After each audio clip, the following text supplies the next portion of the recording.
Good morning, ladies and gentlemen. Welcome to the Pennington County Planning Commission meeting of February 26, 2024. Recommendations of the Planning Commission on certain items from the agenda will be considered by the Board of Commissioners at their regular meeting on March 5th, 2024 at 10:30 a.m. And I usually try to tell everybody they start their planning items at 10:30 a.m., so it may not be right at 10:30. The Planning Commission utilizes speaker request forms, which are available in the back of the chambers here. If you are an applicant or a representative, an agent, you do not need a speaker request form. First item on the agenda is roll call. Everybody's here but Jim right now. Have we heard from Jim? Okay. First item on the agenda is approval of February 12th, 2024 minutes. Have the commissioners all had an opportunity to review the agenda packet with the minutes included? And if so, the chair would address a motion to approve those minutes. I move approval of the February 12th minutes. Second. Moved and seconded to approve the February 12th, 2024 minutes of the Pennington County Planning Commission. Discussion. Hearing none, all in favor of the motion signify by saying aye. Aye. Opposed? Motion carried. Second item on the agenda is approval of the agenda and the agenda packet. Have you all had a chance to review your agenda packet as submitted by the Planning Department? If so, the chair would address a motion to approve the agenda. So move. Second. Moved and seconded to approve the agenda for the Pennington County Planning Commission, February 26, 2024 meeting. Discussion. Hearing none, all in favor of the motion signify by saying aye. Aye. Opposed? Motion carried. Brittany, you're up for the consent agenda. Thank you. Good morning, Commissioners. Brittany Molitor, Planning Director. The following items have been placed on the consent agenda for action to be taken on all items in accordance with staff's recommendation by a single vote. Any item may be removed from the consent agenda by any Planning Commissioner, staff member, or audience member for separate consideration. The findings of this Planning Commission on certain items from this agenda are recommendations to the Pennington County Board of Commissioners, who will make the final decision. Item number 4 is conditional use permit review, CUR 9922 for South Canyon Country Estates Homeowners Association to review a community recreational area in a suburban residential district. The staff recommends approval of conditional use permit review, CUR 9922 with conditions. Item 5 is conditional use permit review, CUR 1709 for Wesley and Carrie Mentally to review a vacation home rental in a rural residential district. And staff recommends approval of conditional use permit review, CUR 1709 with conditions.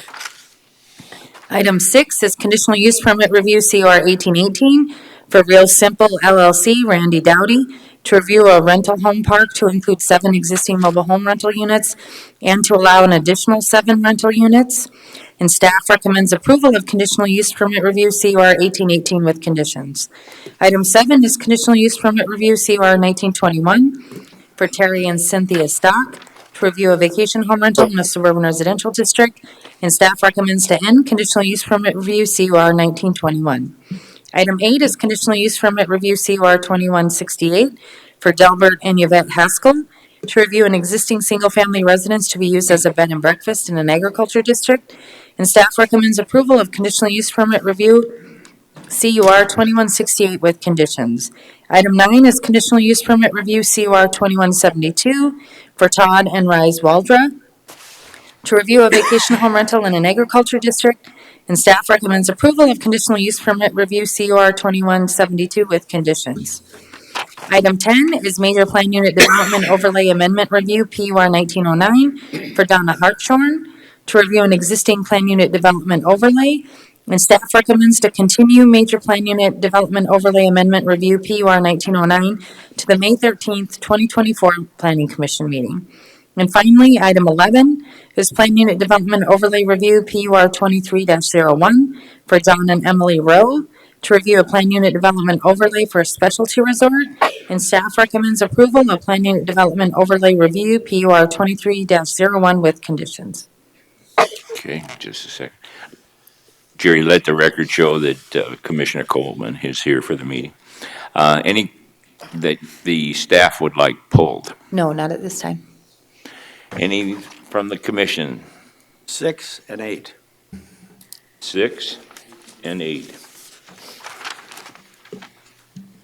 Anyone else on the commission that would like an item pulled from the consent agenda? From the audience, anybody like any, are here to speak on an item or something that are opposed to it? Okay. Chair would address amendment, motion to approve the consent agenda. I move approval. Second. It's moved and seconded to approve the consent agenda for February 26, 2024 with item 6 and item 8 removed, which will leave items 4, 5, 7, 9, 10, and 11. Discussion. Hearing none, all in favor of the motion signify by saying aye. Aye. Opposed? Motion carried. On to item number 6.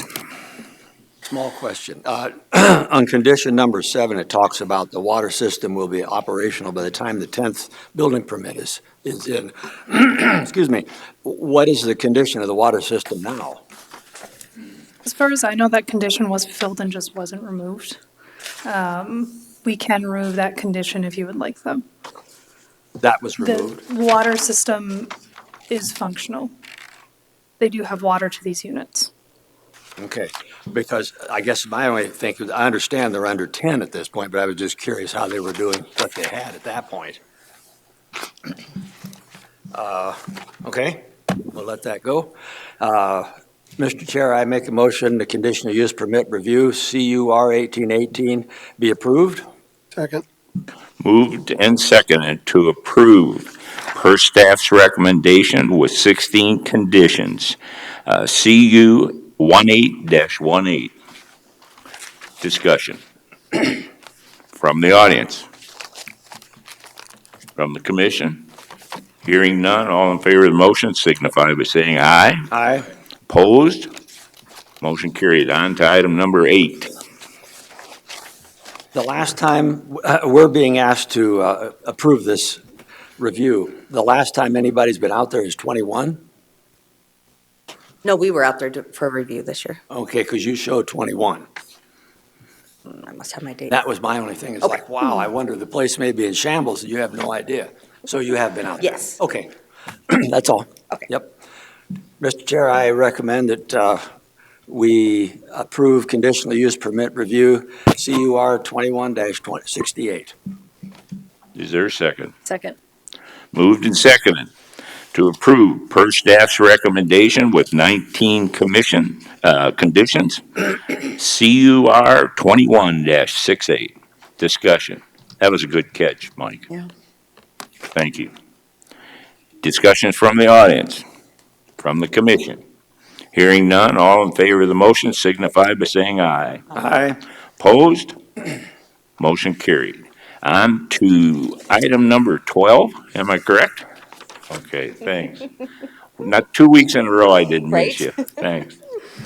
Good morning, Commissioners. Christine Phillip, Assistant Planner. Agenda item number 12, conditional use permit COCU 2404 to live in an existing double-wide mobile home while building a residence on the subject property. The applicant is Brooks Johnson, located at 24055 Naughty Pine Courts. The zoning is agricultural district. There's no flood hazard on the property. The zoning ordinance lists 7 criteria that the Planning Commission may consider in their review of conditional use permit applications. These are displayed on the slide. The interdepartmental review showed no objections or concerns. And staff recommends approval of conditional use permit COCU 2404 with conditions. Okay. Questions?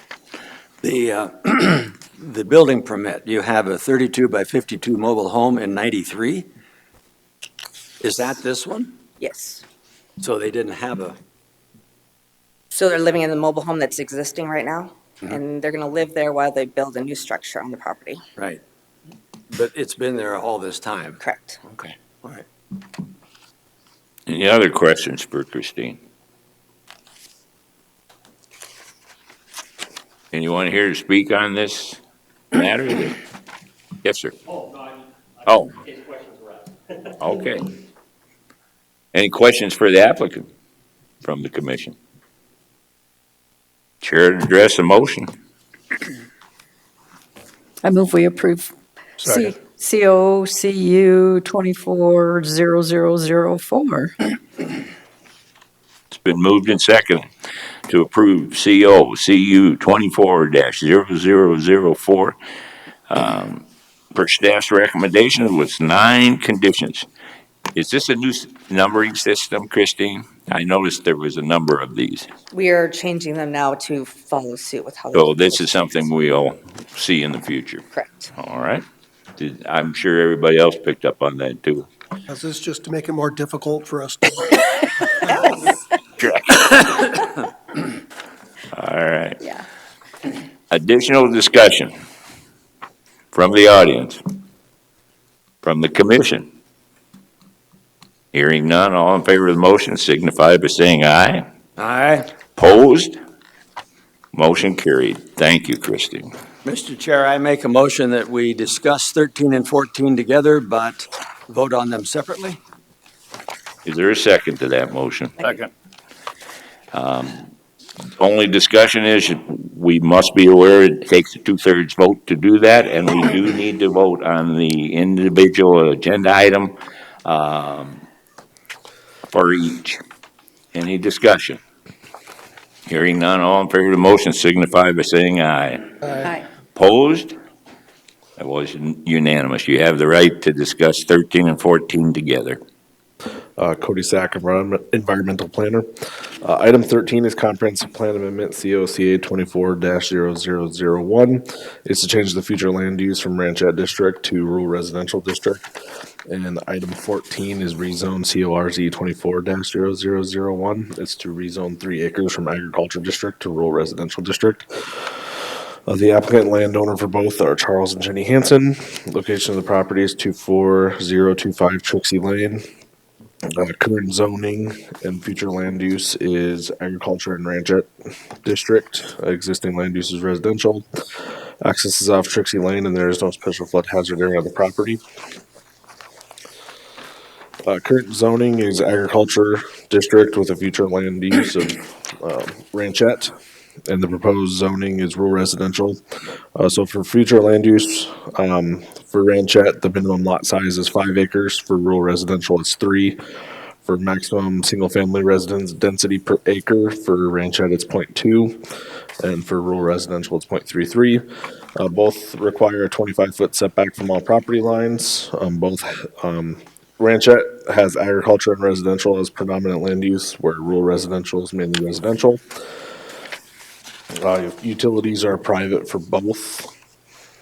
As you can see, current zoning's on your left on the screen and future land use is on the right. There is some rural residential within 1/2 mile of the property. The property is accessed by Trixie Lane, which is a Forest Service road with an average width of 24 feet of gravel surface. This was routed around for interdepartment review. There were no major comments or concerns that were received. The applicant is proposing to subdivide the property to create a 3-acre lot for a family member. Existing roads and infrastructure support rural residential zoning. So with that, staff is recommending approval of Comprehensive Plan Amendment COCA 24-0001 and approval of rezone CORZ 24-0001. Thank you, Cody. Questions for Cody? I have one. You want to put that one up, and I've got a question on that, if you will. I don't have a problem, but I just have a question. Okay. Okay, that's the 3 acres in the center. Are we being asked to rezone, redo any of the other, or is that just 3 right in the middle? No, that's just 3 right in the middle. Currently the lot size is, I think it's like 19, just short of 20. So we're just rezoning and changing the future land use for this 1 3-acre proposed parcel. Okay, well, I was a little confused as to what we were doing, but okay, no, I have no problem with that. Cody, mine's right along the same, question. Then the first lot, what size is it? We're not getting that submitted in our drawing here, and I think it's relevant. So the overall current property, is just shy of 20 acres. So they're creating just one 3 acre parcel out of that. Looks like they're creating another smaller parcel and another smaller parcel. So this is the curve, this is the road. Uh-huh. So they're going to so this is the road right here. So that line just shows the parcel being broken out like this. So this over here isn't a parcel, this isn't a parcel, and this isn't a parcel. The only parcel is what's highlighted here. Everything else is just remaining the same.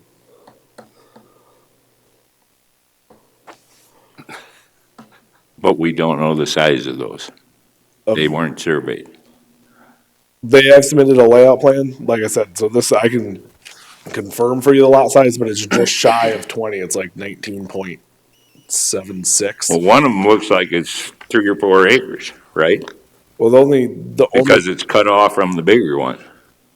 no. That's a road. So this is the curve of the road. Right. They just took this proposed parcel to the curve of the road.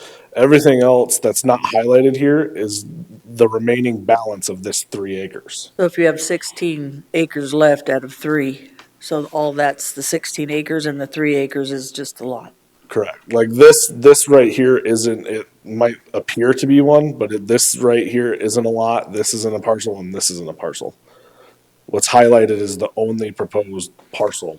Slotted proposing line to is a road. Break off. Yes. Correct. But the road Okay, goes that through- part I understand, but if you took corner 2 and then where you were saying the road, that pie, if it's the road, isn't included anymore either, and we're So- making another change. So it's an easement. Okay, So that's where I'm at. yeah, Go ahead. so Trixie Lane is a 24-foot wide. It used to be, I believe, the old 16 at some point. So the lot would start roughly right here, go over to here, down and over. This all would remain the 16 acres. balance of the 3 acres that's being taken out. So what's highlighted is the only lot that's being created. Nothing else is being created. My question is, if we change the rezone of this parcel, this 20 acre, just shy of 20 acre parcel, does that give them the opportunity to do other 3 acre lots on that parcel in the future?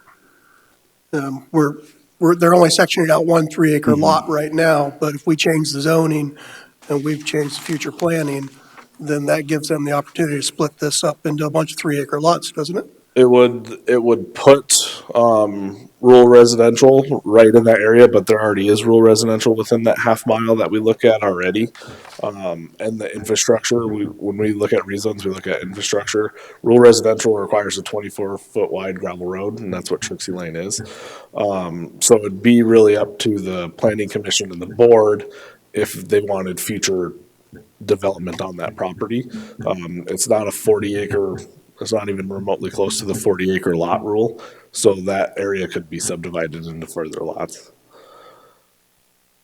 But for the time being, outside of this 3 acres, everything is going to stay ranchette? For future land use, yeah, right now, pretty much everything's ag, Yeah.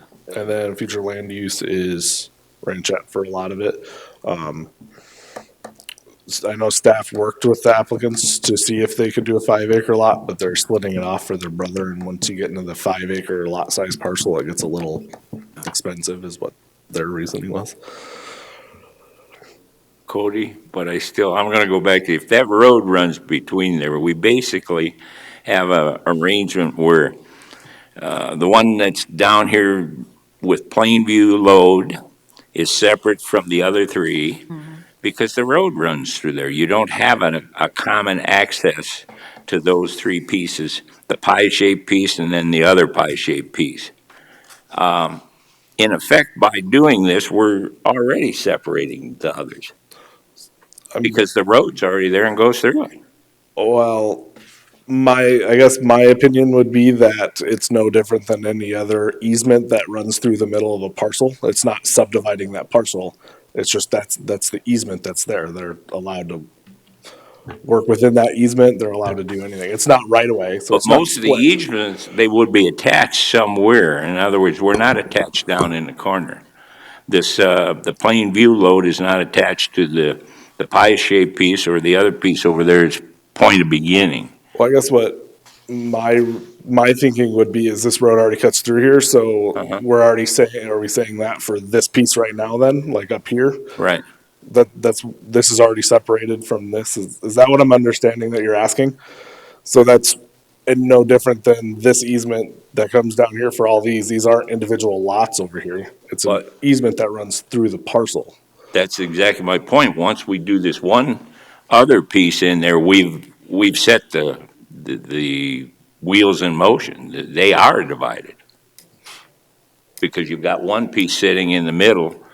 Now, it's not just an access going through it. You've actually got another separate 3-acre piece of property in between the other 3 little chunks that are created, or 2 in this case, by the road.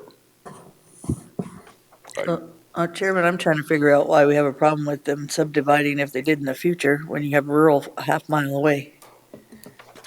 And, there is a corner where the piece to access plain load or whatever that one on the bottom is.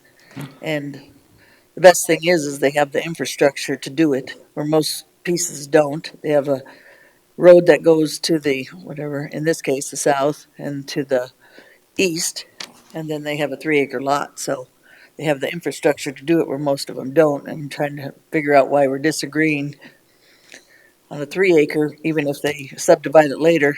It's probably gonna happen just from seeing a half mile away. You got 1, 2, 3, 4, 6, about 8 lots that already been subdivided, so.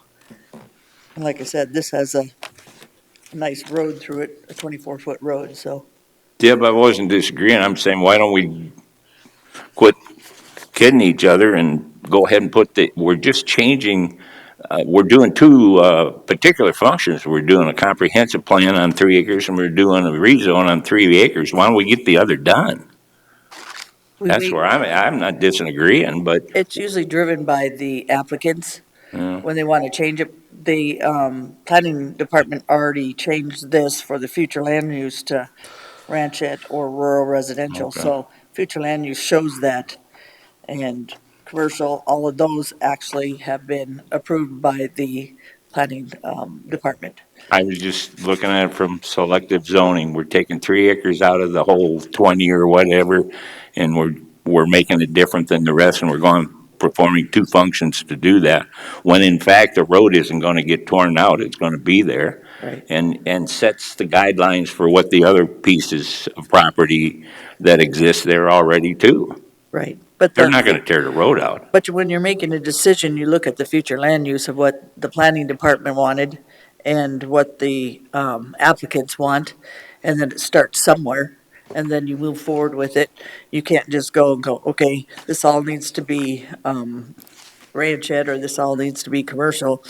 You have some commercial on that corner over there, that piece towards that follows that road might end up being commercial. So what you do is it's applicant driven, and then you decide on applicant driven what you want to do for the future. And these people here are actually doing what the planning department wants them to do for the future land use. So I don't see a problem with it. I see, like I said, some of that area might be commercial and other things, but it's going to depend on applicant driven. I don't see a problem either. I just see us as directing, planning things. And some commission down the road might have a hang-up on it. Now we've got this piece of property sitting in there. So rather than challenge the future was all I was coming from. I find that just selecting 3 acres out and we don't even know what the other ones are. We don't even have any idea what they are. But I don't disagree with this. I'm saying I don't think we're in planning. We're supposed to advise them of problems they could run in. And yes, it is, what would you call it, property owner driven, but advise the property owner. some commission might not be as happy about doing it this way as the next, so I'll get out of the way. Any other questions for Cody? Just talking down that line, those two that are on the north side of it, have they been measured? Could they be 3 acres? They look like they're probably about 3-acre parcels anyway. Yeah. This, I wouldn't know.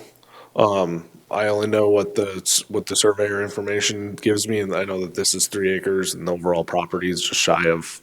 Yeah, they just look approximately like 3 acres. Yeah, so I would assume, just looking at it, if this size is 3 acres, that if you took this and combined these together, that it's more than 3 acres. It's probably 5. Oh, I could see it'd be a bit more than that. I'm just wondering Yeah. if the two by themselves on each side of the road would be a 3-acre parcel, which doesn't really matter. It looks kind of like that.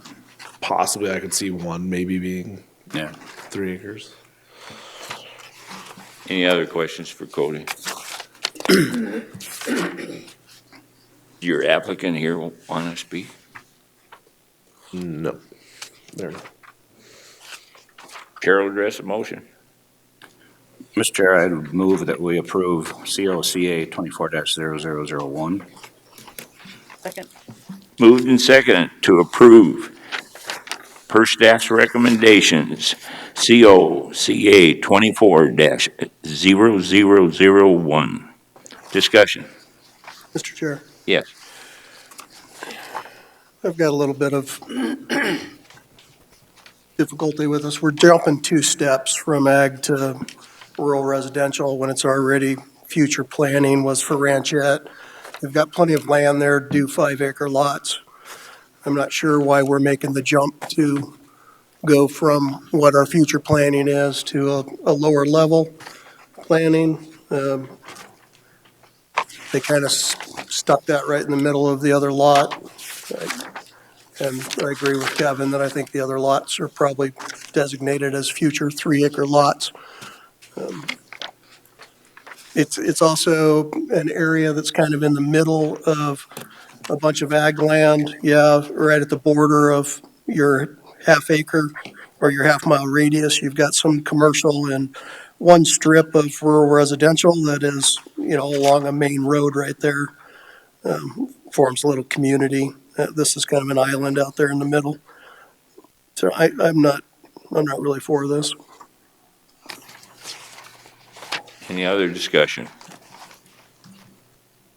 Just throw in there, I don't have any problem with moving it down to I just like to see the other lots go ahead and declare it at this time, but as far as the ranchette versus the Hardesty has got the lots there, it's all kind of, if you drive by there all the time, you just see it fitting together out there. So I guess I don't have any hang up. I wish they'd have gone ahead and busted the other lots off and started their process, but And that's the only reason I spoke so long, Deb. They might do that. This And might be I the think they start. might do Yeah, that. just But because of the road. I guess when they hire the survey people and whatnot, I know what those bills cost. I'd rather see The whole thing. good recommendations and good work and not double billing and that isn't to say that Ron would, or Davis Engineering would do that. It's just, you gotta look ahead, and that's why we're in planning. But anyway, that's my comment, and I said I'd stay out of the way, and I'll stay out of the way. You're doing fine, Charlie. Any other discussion from the audience? Hearing none. All in favor of the motion signify by saying aye. Aye. Opposed? No, You got that, Jerry? Now we're on to item number 14. This is the rezone. I move we approve CORZ 24-0001. second. Moved and seconded to approve CORZ 24-0001 per staff's recommendation. Discussion from the audience, from the commission. Hearing none, all in favor of the motion signify by saying aye. Aye. Opposed? No, Okay, you got that, Jerry. Okay, motion carried. Now we're on to item number 15. Item 15 is vacation plat COVP 24-0003. It's to vacate notes on the plat for Lot 3, Block 2 in Mountain Meadows subdivision. The applicant and landowner is Tanner Engel and Abby Carlson. It involves 3 acres. Current zoning is planned development district. Existing land use is vacant. Access is off Eliza Court, and there is no special flood hazard area on the property. This was brought around for interdepartment review. There were no major objections or concerns that were received. The applicants are requesting to vacate plat notes 7, 8, 9, 13, and 14 for Lot 3, Block 2 of Mountain Meadows Estates. Notes 7 and 9 state that prior to the issuance of a building permit, 2 suitable on-site wastewater treatment areas be identified and accompanied by percolation tests and soil profile holes certified by a registered professional engineer or licensed plumber. Since the time that the subdivision was created, the county's adopted section 331 of the Pennington County zoning ordinance. So we have a person who actually goes out and inspects the profile hole and verifies percolation tests. So therefore, staff would be in favor of vacating notes 7 to 9. Note 8 states that advanced treatment units are required to be installed on all lots. Due to environmental concerns by staff with the subject property being over the Madison Aquifer, staff would oppose vacating this note. And notes 13 and 14 state that after 65 building permits have been issued, surety for increasing the water storage is guaranteed and increased to 95,000 gallons for Rushmore Ranch and Mountain Meadows Estate subdivision. The applicants have applied for a subdivision regulation variance COSV 24-0002 to not increase the water storage for domestic use and fire protection. That will be heard at the March 5th, 2024 Board of Commissioner meeting. 5 other properties have had notes 7, 9, 13, and 14 vacated. The request to vacate note 8 was denied in the previous request. So with that, staff recommends approval of vacation of plat COVP 24-0003 with 2 conditions. Thank you, Cody. Questions for Cody? Just one. So number 8 was denied on all previous ones. Correct, yes. That's all. I've got one for you, Cody. What's going to happen? I guess it's chickens come home to roost one of these days on all these properties as far as what was originally intended in the development plan versus what we're doing here on an individual basis. Any comment on that? I know in previous conversations with Southern Hills Water, they don't have a lot of concerns. I believe in speaking with the applicant, this property actually has one of the fire hydrants on the property. There's a couple fire hydrants throughout the area. I believe this property has one of those on it. Other than that, Southern Hills Water hasn't had any concerns with vacating these notes. Basically, what I've gathered from them is if they don't have the water for it, the person has to drill their individual well. I understand that a number of these people out in this development were absentee owners and not necessarily from this area. Any idea how many we've done? I won't hold you to it. I mean, have we done 10 out of have we done 5, 10? 5. 5?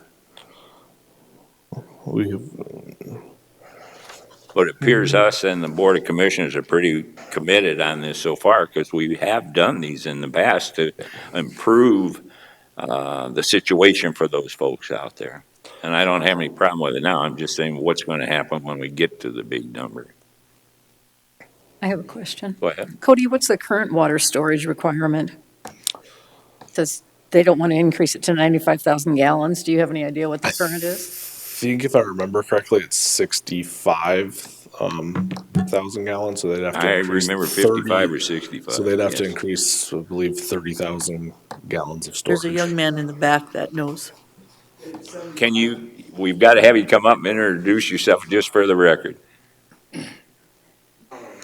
There's people listening to this that don't necessarily know who you are. I'm Tanner Engel, the applicant.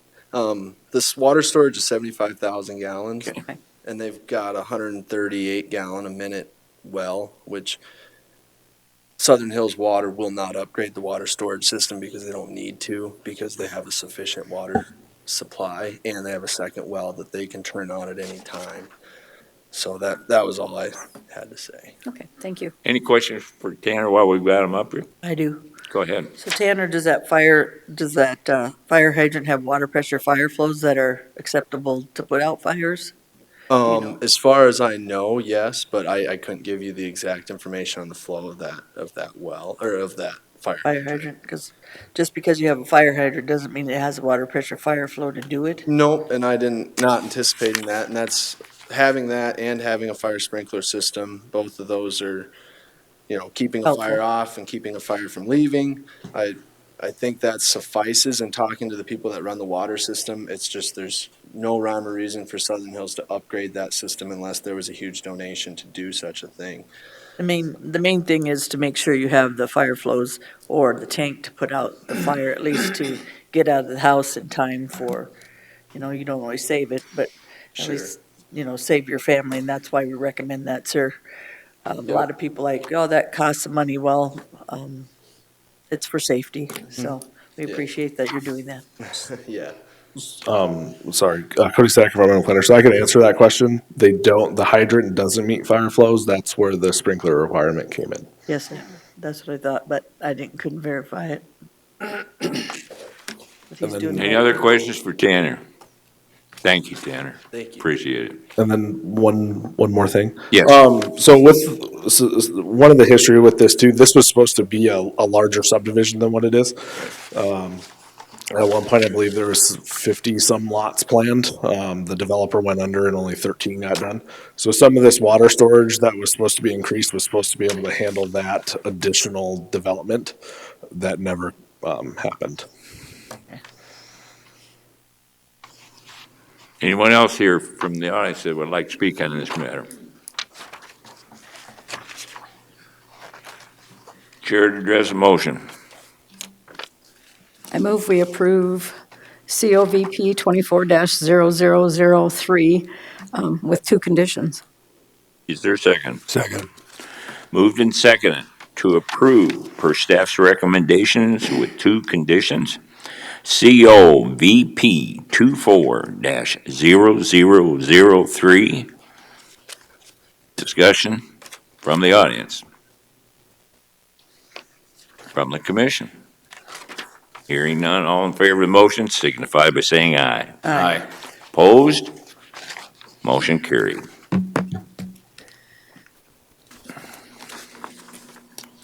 On to item number 16. Agenda item number 6, Megan Talmadge, planner. Agenda item number 16 is conditional use permit COCU 24-0005, and is to allow multifamily dwelling. The applicant is Dan and Joan Pomeranke. Their agent is Wade Reynolds. This is located west of the corner of Assurance Lane and Lower Spring Creek Road. The size of the parcel is 10 acres, and the current zoning is agriculture district, with the existing land use also being agriculture. And the access is from a private access easement via Lower Spring Creek Road. There's no flood hazard on the property.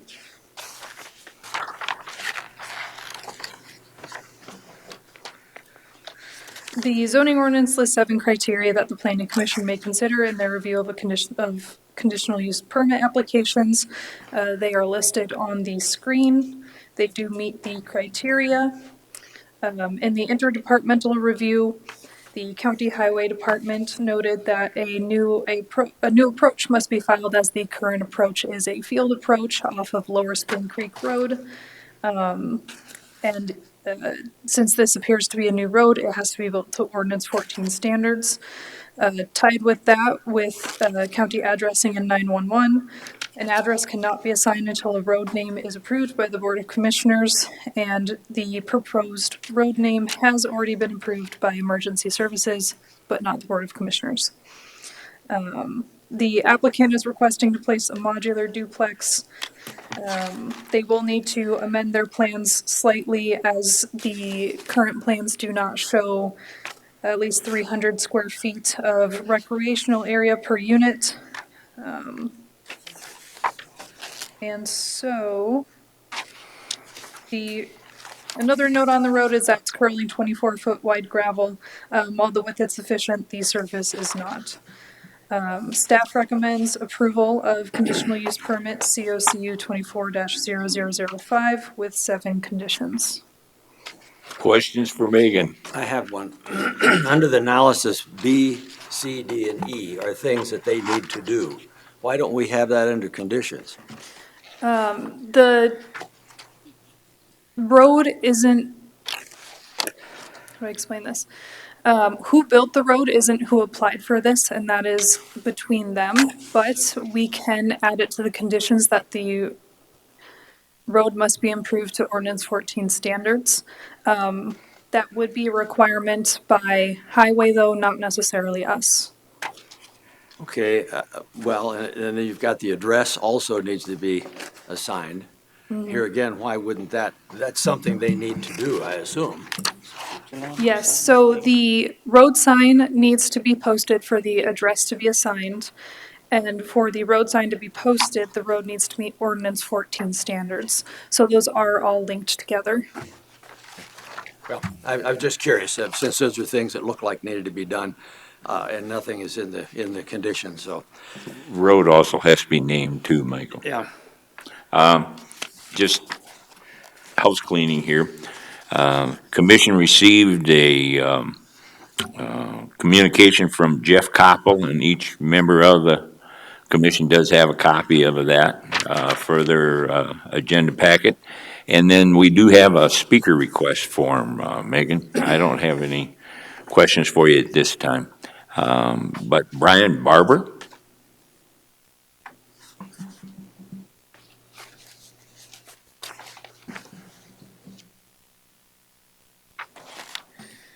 Brian Barber, thank you for letting me speak, Commissioners. I'm the landowner that sold them the property, and our purpose in selling these 40s and 20s and 10-acre properties up there was to allow people to have a ranchette or small ranch operation, if that's what they like. I was not aware that we had to address the road situation. I am aware of the fact that we had to name the road, and we have already selected the name. It's John Wayne, and I have the forms with me today, actually, to finish it over at Planning and Zoning, and they've been asking me about it, and I've been saying we want to be sure that the signs don't get put, and then we have to mow around the signs. We want to have the signs go at the right spot on the road.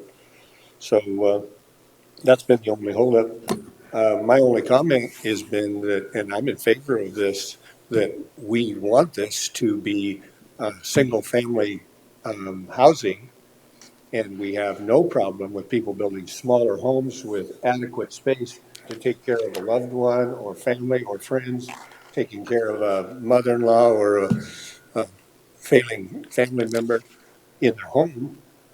Not opposed to that in the least. And even people that want to come and stay with them and vacation in the hills, that's not a problem. We're not interested in triplexes and sixplexes and that kind of stuff on our property. That was what we designed it for, so people could have their goats and chickens and dogs and shoot their gun and enjoy country life. So we're in favor of it this small duplex so that their family members and friends can come and stay with them. Not a problem with us at all. So, thank you. Questions for Brian here before you start? I have one. In Mr. Koppel's submission to us, he indicates that is there covenants on the property?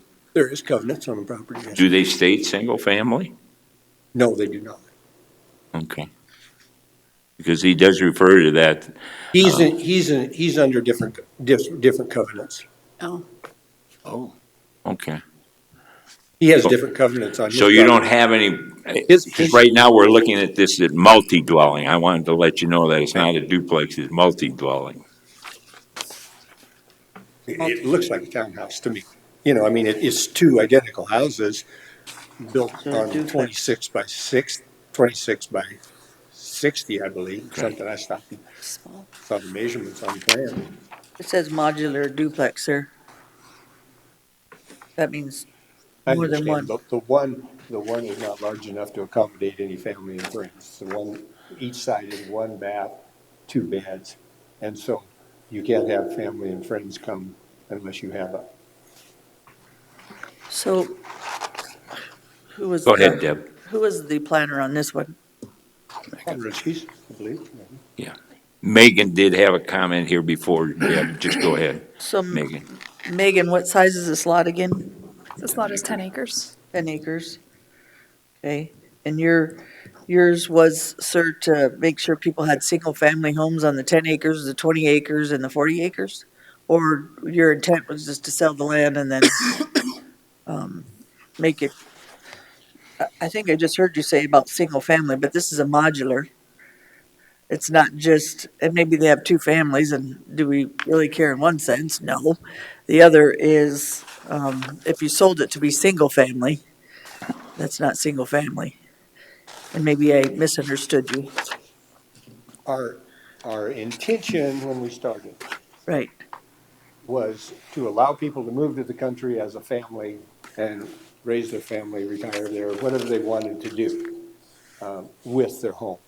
It wasn't to start a rental Business. business, Right. okay? But we allowed them to build their own style of home back in there. You know, Right. whether it's a barn dominium or earth home or whatever. Or a duplex. What's that? Duplex is usually used for one lives in it and then you rent the other to be able to afford your duplexes for the future. I know that from a lot of retired folks or otherwise. And that's a business. I'm not against business and I'm not against you doing that. This is, looks like future land use, the whole place is ag. So you're putting ag with a duplex, I don't know. I'm not against people doing what they want with their property is the problem, but it is in an ag, and we just talked about a 3-acre lot being subdivided. Basically, I think it's a 4-bedroom home, 2-bath with a wall in the middle and 2 doors. So I Just called what? probably call it a. You're a nice in man, town, sir. you'd probably call it you'd probably call it a townhouse or very small, but it's a very Or a small modular townhouse. duplex, probably. They'd probably call it a duplex. So I'm not opposed to it. You're good. As the landowner, because I know their intention and it's not to get into the rental business. But have you sold any other lots, and 10-acre lots or 20-acre lots in this area? 20s and 40s, yes, I have. How many have you sold? I would have to figure it out, but I sold approximately 10 to Jeff Nice. Capel. Okay. And it's in, but he's got approximately 10 acres right on Spring Creek Road. And Okay. then, just a second, I'll tell you how many I sold. 1, 2, 3, 4. No, you're okay. I just didn't About know if 10. this was in the About- middle of a about- bunch of different ones. This one here is down close to the road. Yeah. Okay. And the duplex is just the only thing they're putting on this land? Do you know or you don't? I guess I could talk to the applicant. No, and that probably wouldn't be a question for me if it's the only thing. I mean, if they want to put an outbuilding or something like that, I can't. I see- meant like more duplexes. I don't think you allow that. Well, we're allowing a duplex on a, I don't know. I'm here to tell you that I'm not opposed to them putting the one house on there the way it is. like I said, I like property rights, but I also need to think about putting a duplex in the middle of it. You have a man that, and we don't follow covenants here because legally we cannot, but I also respect that if somebody wrote something, which you said you did not, the covenants will be used for single-family residence, not for business or commercial use outside of a home business, that only one single-family dwelling should be erected and maintained on any lot. I also respect that there's something written, and I take written or handshake pretty, for me, pretty personally when someone says something. So I don't see the lease here, so I can't say that. But I also agree with when people write something to somebody when they're selling or doing something, that they follow through. So So you're saying that I wrote that? he's saying you wrote that. Who is this? This is Jeff Capel, and you said he was in a different area He has a different set of covenants. than what you sold him the land for? No, Well, he has 2.5 acres on the backside that has the same covenants, but his front acres on the front that he's going to build his house on have a different set of covenants. Yes, he has to build a 1,400 square foot house with a 3-car garage. So so when you sold the property, there was no covenants on them. You didn't sell them. There was covenants to Dan and Joan, and there was covenants to Jeff Capel. Yes, there was. But not this one. No covenants for this one you're selling now, for the duplex. Yeah, there's covenants on it, but they don't address, it just says their house has to be on a concrete foundation.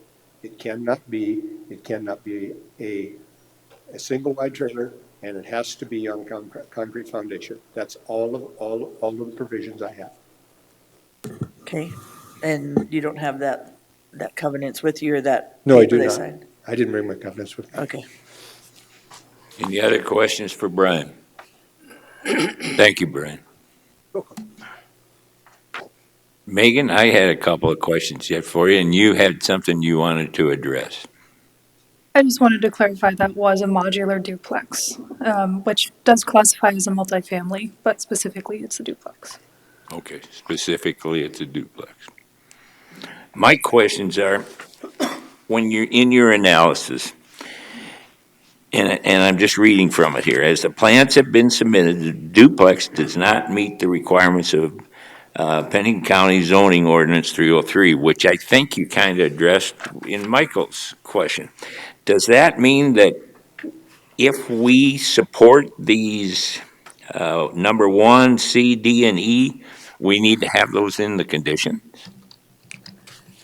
You could always include more conditions to cover those. At this point, I see they're not addressed in the 7 we have, no. correct? Well, the Because number 3, they don't meet it.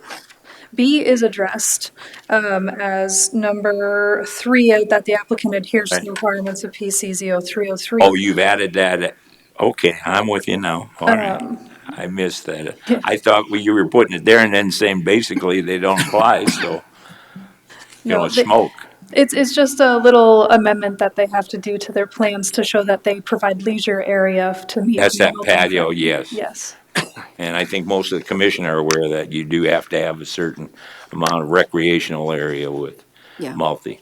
And Which seems a little bit ridiculous on a 10-acre parcel, but that's just my way of thinking. But it's in there right now. I will say that. I'm not sure, it could be 1,000, you know. I understand what you're saying. What about C, D, and E? on how to approach that, I'm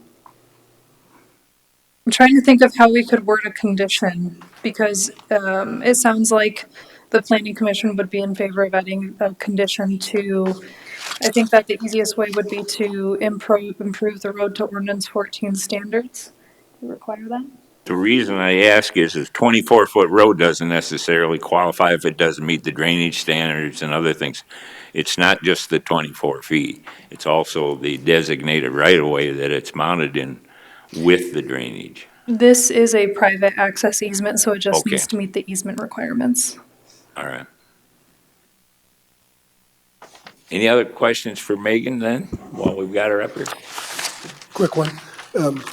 Just to verify, multifamily has to be, one of the units has to be owner occupied, is that correct? That is not true. So they could actually rent both sides of this duplex? They could. Mm-hmm.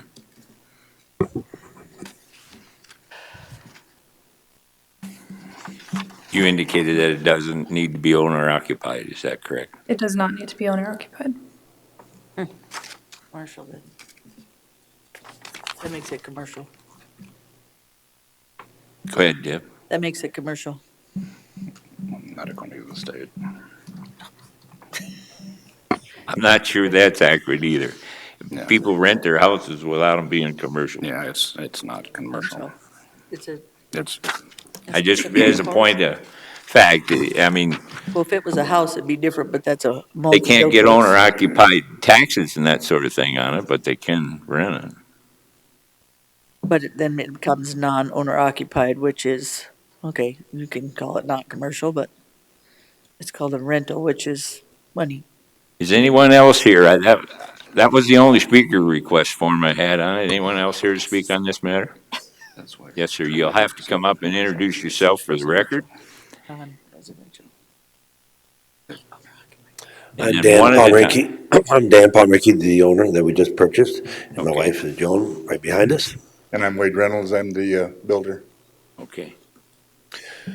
The only question I'm saying I had, as you spoke about this, is that we did everything possible to not make it look like a duplex. As you look at it, it's just one little house, 26 by 30. There's no garages, like you look at a duplex, you know, okay, you have a garage here, and, you know, it really looks like a duplex. This has no garages. Now, does that mean we are gonna put up a garage? If we do, it'd be unattached.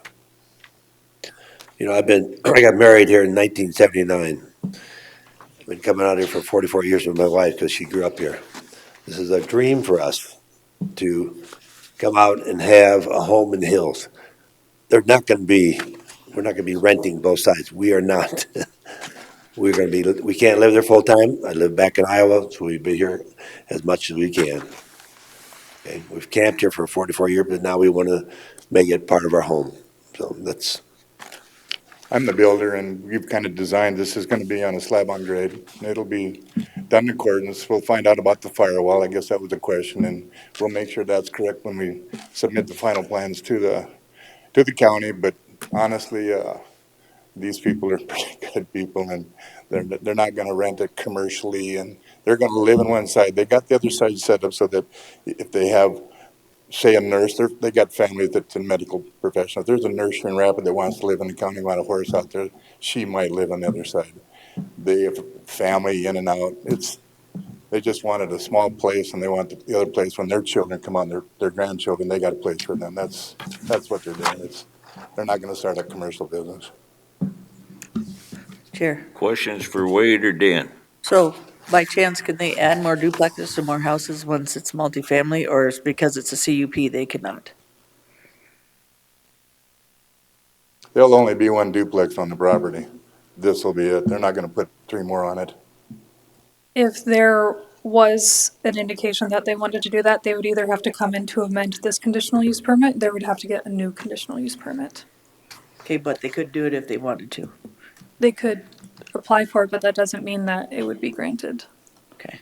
What was the question, Deb? I didn't catch If it. they could put more duplexes on the property. Okay. I have a question for while we got all three here. And again, I want to refer to planning. As a contractor, I built a number of, what would I say, low-income housings and elderly housings, and this is very close to that design. And I see you're smiling, Wade, because it has a particular look. Then secondly, one of the things we've got to consider as planners, you as the contractor and Dan as the owner, yes, this can be sold after this, and then there's people can do other things with multifamily that you may not intend to do. That's certainly a consideration that's here, and people do sell things. That was what I was trying to refer to. You might do it the right way, but it could be sold later and has a CUP on it and can be used for both duplexes at that time. Megan, you're going to counteract me? I'm good with that if you want to. I did misspeak earlier. If they were to want to put on another duplex or multifamily, it would be a separate conditional use permit. So each building would have its own conditional use permit. And then once you start it, then why would you not stop? Because we just gave them one before. I'm not against you coming here, sir, and building a house and having an extra spot for somebody else. It's just that this area, is there any other multi-family CUPs in this area? Or are they all separate houses in this area? You know that, Megan? I'm unsure of that answer, but since this is a primarily agriculture area, I'm assuming that there are ranch hands residents on a handful of properties around. But from what I'm aware of the area, there are no other multifamily on the surrounding lots. I always struggle with this because it's like, I'm not really against this. Just in the future about, what you guys do is a little bit different than what somebody else would do later is more what I'm worried about. I'm not worried about you two guys and you building and you coming here and using that house, but it's just for the future, what it would be used for if it was ever sold. And if it would become a multiplex, and would I be against that anyway? Depends on what was happening at the time, because it seems like a lot of people that have 40 or 30 or 20 acre lots seem to be subdividing now and making what you guys are doing right now. So kind of torn between that and how far and how many houses are out there already is going to determine for me what's happening for the future here. So I'm torn between that, what to do. I'll echo Deb's sentiment.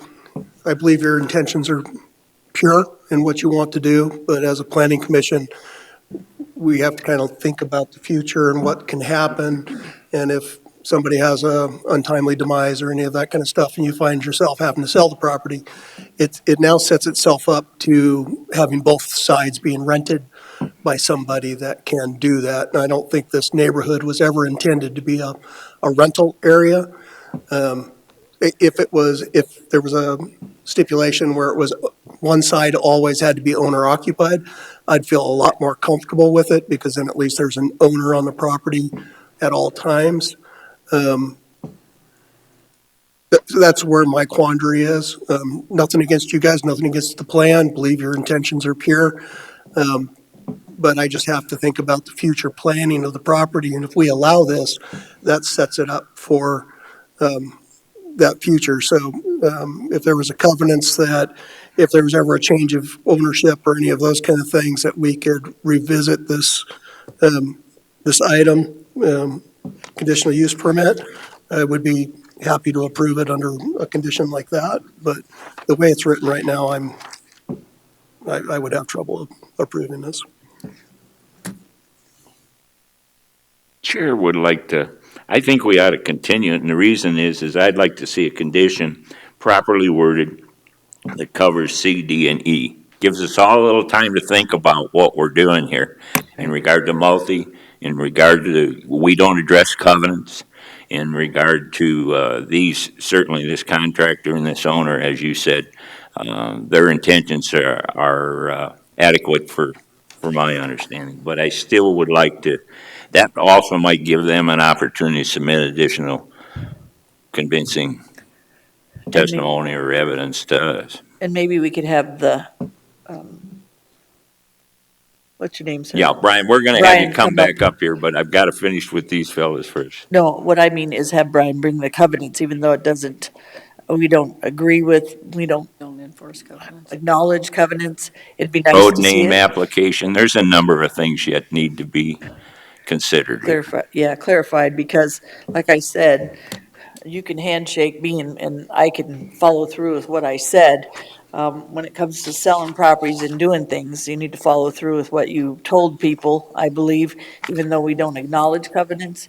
You should also, be up straight with the people in the area that you are selling. If you're the landowner and you owned all the land and you could tell everybody, I'm not selling this only to single family, and then you do it differently, it makes a difference for me. It does. And then, like I said, it's not you two personally. You're a good builder. You're a good man. It's about the issue of Kevin set it up straight, and I did too. When you leave, what happens? And does it set it up for the rest of the area to go ahead and start doing duplexes on multifamilies on that area as well and turn it into a whole different ballgame? I'm gonna hold it. Do we have any more questions for Wade or Dan while we've got him up there? Thank you, sir. Thank you. Appreciate it. Brian, you had something to say before we go on?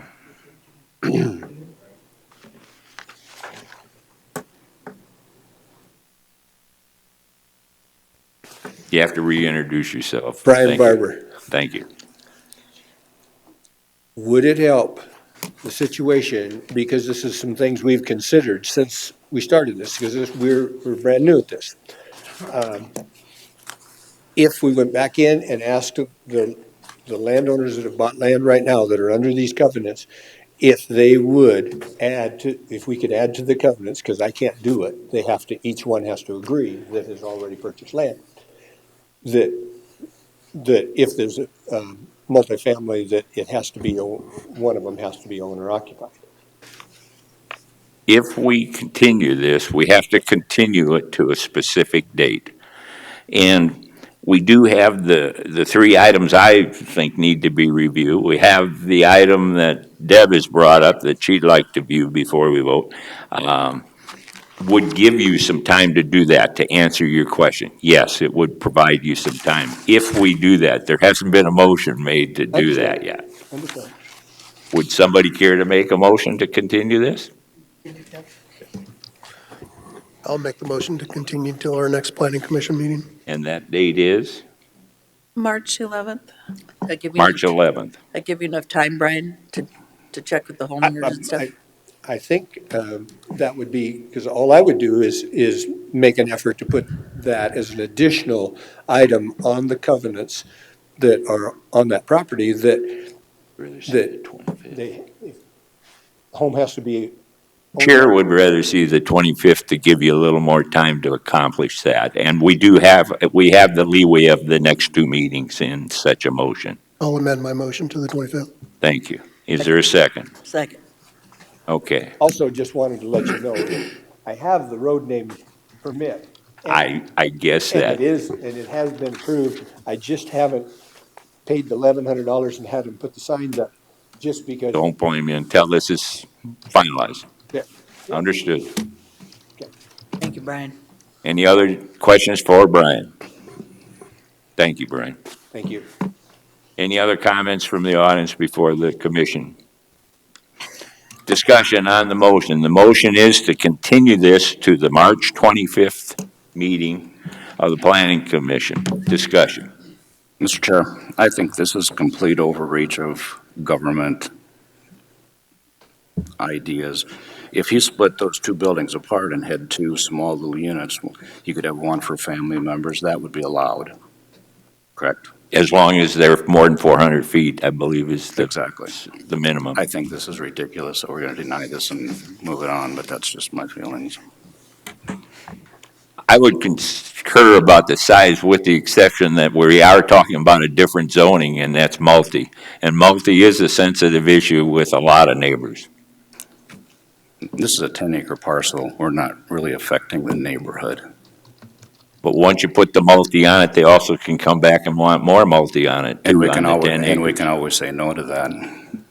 Correct. Or the next commission can look at it differently.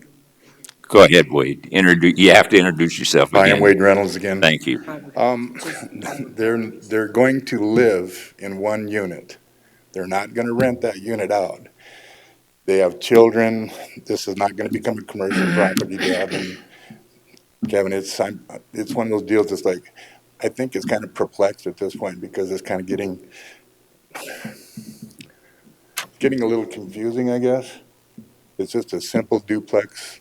They're not going to rent it for $1 million, and it's not going to be a commercial property. Anyway, that being said, I guess I agree with Kevin. Thank you.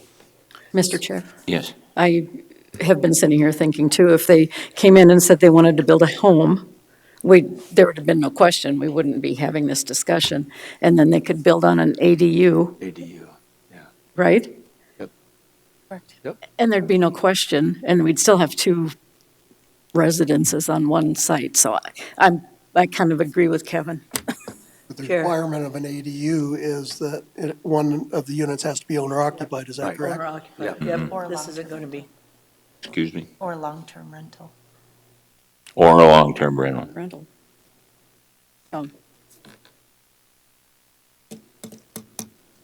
Additional discussion from the audience? From the commission? Mr. Chair, Yes. it seems like we're being forced to do what covenants ought to do. I mean, we're trying to micromanage this. And quite frankly, I think this should be left up to the people in the area. Number one, I don't accept the notion that simply because it's a rental, that somehow disaster has befallen the neighborhood. Some people might believe that, but I just don't think that prevails necessarily. But I don't like the idea of us, since this is a conditional use permit, going through these steps of micromanaging all these combinations of housing. And maybe that's what we have to do, because for all practical purposes, covenants aren't imposed. People do not enforce them. And so what happens is the county ends up through this process. That's exactly what we're doing. We're spending an inordinate amount of time doing something that ought to be, if the covenants say no, then you can't do it. But the homeowners are not willing to spend the money, because it does cost money to enforce the covenants. So they want the county to do that. And the whole idea of saying repeatedly we don't enforce covenants is to avoid what's happening right here. And number one, I don't personally feel that we need to be so fearful of some rental housing in an area that looks like it could be horse country. I mean, I don't think the people there are necessarily going to be difficult. But so I am frustrated by this process of our having to try to conjure some kind of a solution when I don't think there's any particular threat to the community or the environment or the neighbors. But that's my feeling. So I'm frustrated by how I should vote on this. My inclination is to let the folks do what they have planned on doing. And that seems to me to be a reasonable use of the land. Thank you. I'm going to jump in here because I was the one that said continue it. I still would like to see the combination of the planning and zoning ordinance 303 and those C, D, and E, that they're covered and they're addressed, and they aren't right now in my mind. So that was where I was coming Well, from. I would agree with you on that, but So So I just Chair, wanted to make sure, and it gives me an opportunity on the planning commission to think about it a little bit more as well. So. so it's a duplex, and they don't live here, and, is it like a vacation home rental on the other side of it? Or is it just a friend on the other side of it? Do we know that for sure, and do we care? I guess we don't care. Number two, Brian just said he was going to change his covenants. And why would he change his covenants if he was selling lots as a different entity than what we're just saying? He's agreeing in that sense to say that if we're going to change this, we should change the covenants, because that also, when he's trying to sell his stuff, makes a huge difference. It also gives us an opportunity to know that this might come up again. So I'm not against this. What I'm saying is, if you start doing this, then you set it up for the future, what's going to happen out there. And if that's what the future is going to happen out there, we're good, right? Because that's how we play. But if it's not, and it's all going to be single-family home, then, yeah, I'm into ADUs and all that stuff, but they're usually owner-occupied from what I've seen. And as Brittany has said, long-term rentals. This is a rental that they're going to come once in a while and not live in. They're visiting, basically. So it's a whole different ballgame. So we were against all the vacation home rentals and the things like that, and all those different applications and things that we're going to put on there. And like I said, same thing with that. Don't micromanage in one sense, but then if you're going to do it in the whole complex, and make sure that everybody else that wants a multifamily in that area can do that without having to live there. And we can put more duplexes in those areas, and we're not offended by that. And I'm good. But I wanted to see with the covenants, if you sold me something, be up straight. That's all I'm saying.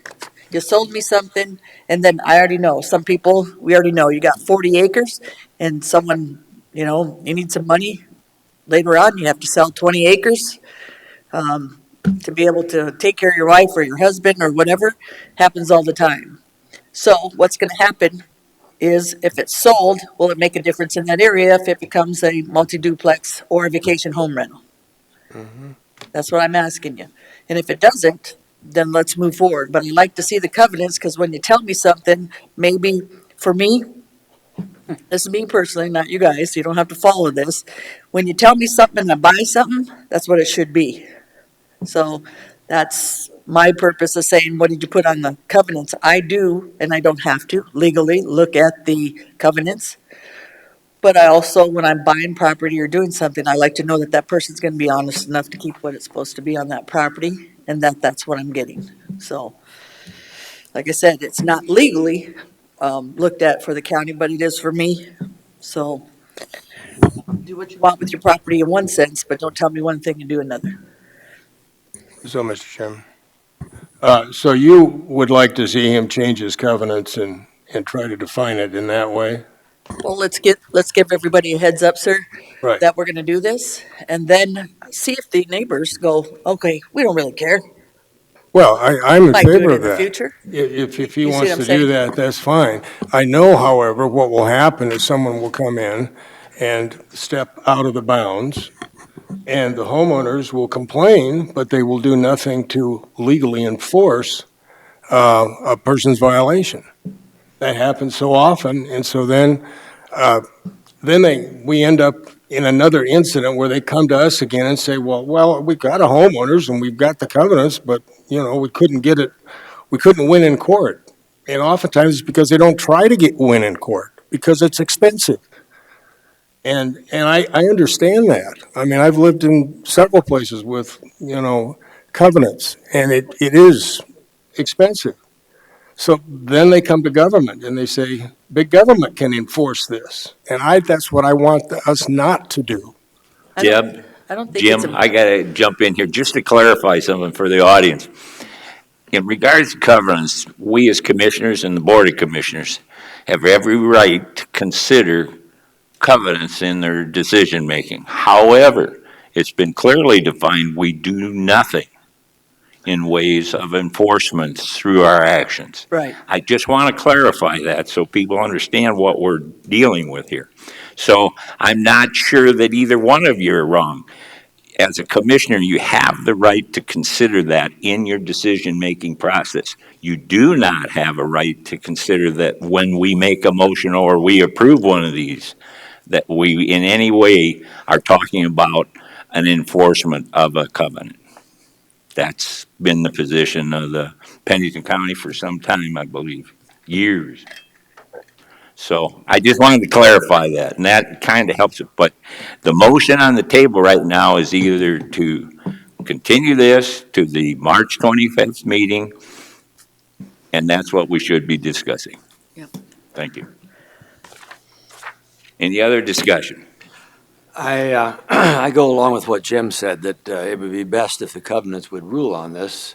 And I've lived places with covenants, and nobody wants to spend the money, so nothing happens.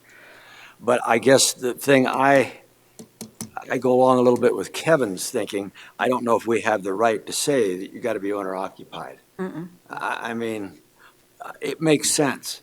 But down the road, somebody else does something, then do we have the right to tell them? I guess I don't know. But I understand what these folks are saying. They're coming from Iowa or whatever, and they're just going to be here. But things change. And I know that as well as you do. My neighbor sells his house. It's changed. So the problem is there, but I'm not sure that we have the wherewithal to force something like that. I have some real questions on that. Under the multi, they don't have to be owner occupied. That's what I'm getting at. Okay. Just so that's clear too. Yeah. I have a question, Megan. If we had a single-family residence with an ADU on a 10-acre parcel, they couldn't put another house on there, correct? But you'd have to either split that off or rezone it or do something. Because you can't, I remember years ago when we had a 1-acre parcel on a ranch that we had to split out because it had 2 houses on 300 acres. You're only allowed one ADU on a property. Yep, so if they did that, again, they would have to come back if they decided to put 10 houses with ADUs on them that would all have to be subdivided. It would all have to be a whole different thing because a 10-acre parcel with one family and an ADU is the limit that you can build without either doing a conditional use permit or something else. That is correct.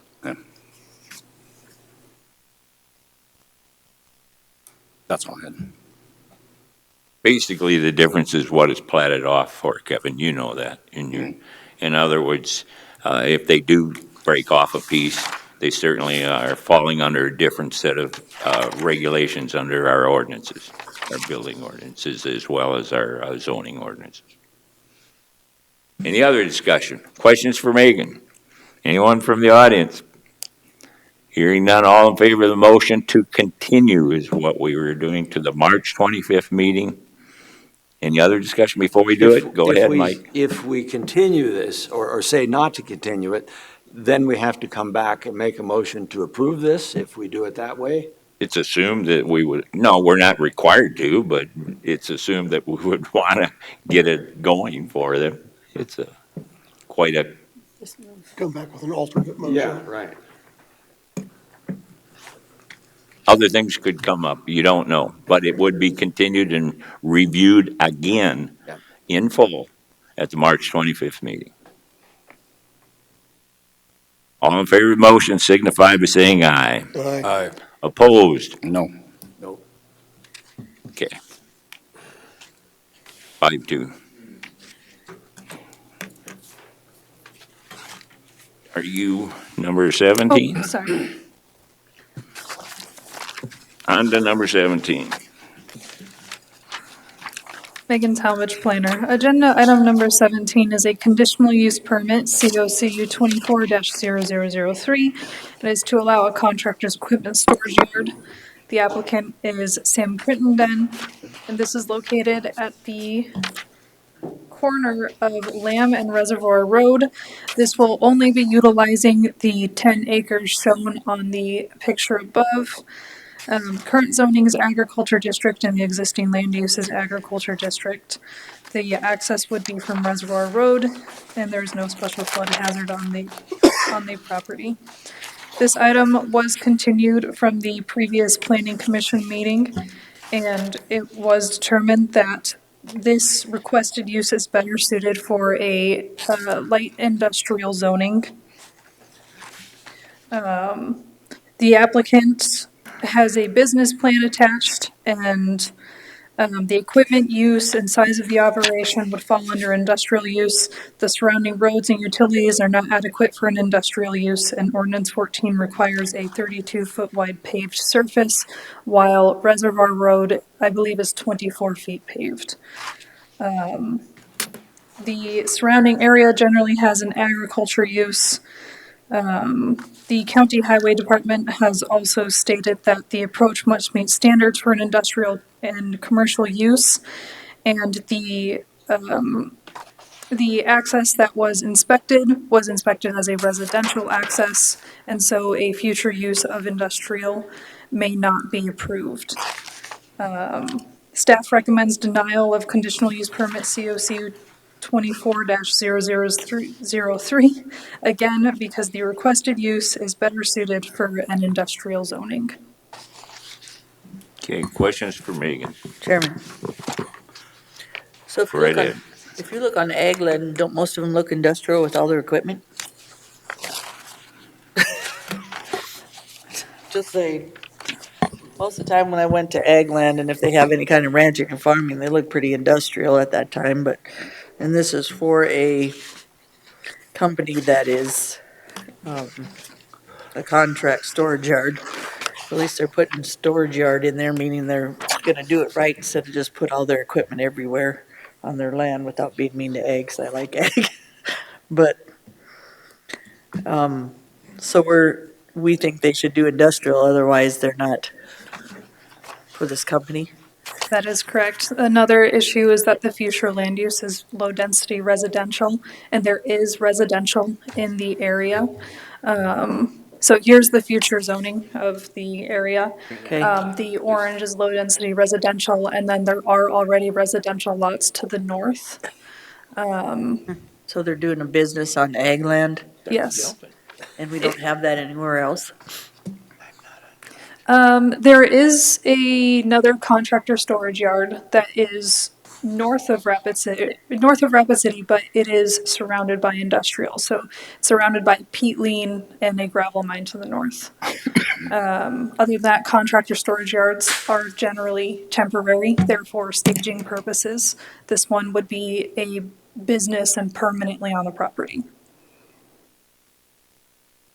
And does the owner of the property own that business? He does not. So this is just for somebody that wants to put a contracting building, but that's not his family member or anybody else, it's just for a storage yard? I'm not sure of their relation, but the applicant is here to answer any questions if you have them. Okay. Just, we'll wait, finish with Megan. Any other questions for Megan? Megan, I got one, because I need help on this. If you look at number 2 in the business plan, it explains the approach.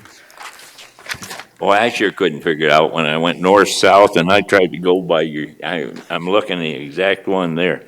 Where is the approach going to be, and how does it, there's another piece of property that they talk, the other one, their neighbors, and it didn't make sense to north, south, east, west, as I was reading. Can you give me an idea what we're looking at there? Yeah, so the approach that was inspected, I believe, is just at the northwest corner up here. Will it be a joint one then for Yes, both of those? it would be a shared approach. Understood. But currently, it would need to be a temporary access because of a road project that will be happening on Reservoir. So I all right. believe that there will be a temporary access to the south and a more permanent one at the end to the north. But again, that was only inspected for residential use, not for an industrial use.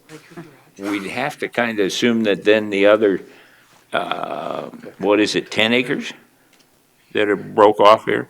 That is going to be, it looks like it's about the same size. That's going to be developed separately from the remainder of that plat. From my understanding of the future plans, I haven't seen anything from the city of Rapid City regarding planning it. But yes, he wants larger residential properties in the area. I'm just talking about the little square that would Oh, match just the the other little little square? square right there. That little square is one of the parcels that would be subdivided. So it would be surrounded amongst 10 That's what acres. I was guessing, if they're trying to do a joint approach and follow our highway standards for that approach. Yes. So the highway standards that the approach was inspected by, though, is a residential standard. Okay. And certainly wouldn't cover as a joint approach. So then they may be looking, and again, we're speculating, but they may be looking at another commercialized type of piece of property out of that. Looks like the same size piece of property. Or similar. I can't speak to the rest of the property. I can really only speak what's going to happen to this 10 acres. But they do have an option for a second approach that's listed on I the was highway just going by what comments. was printed, that it said it was gonna be a joint, and I assume, you'd have to assume somebody's not gonna get a hold of us for a mobile home on 10 acres, like Kevin says. It just didn't make sense, the approach is being joint like that. Yeah. And we're requiring it, basically, aren't we? It wouldn't be us, it would be the highway You department. can come up, because you're gonna have to introduce yourself, but we'll finish with Megan here. Go ahead. That would be a requirement of the highway department. Right. Not necessarily us.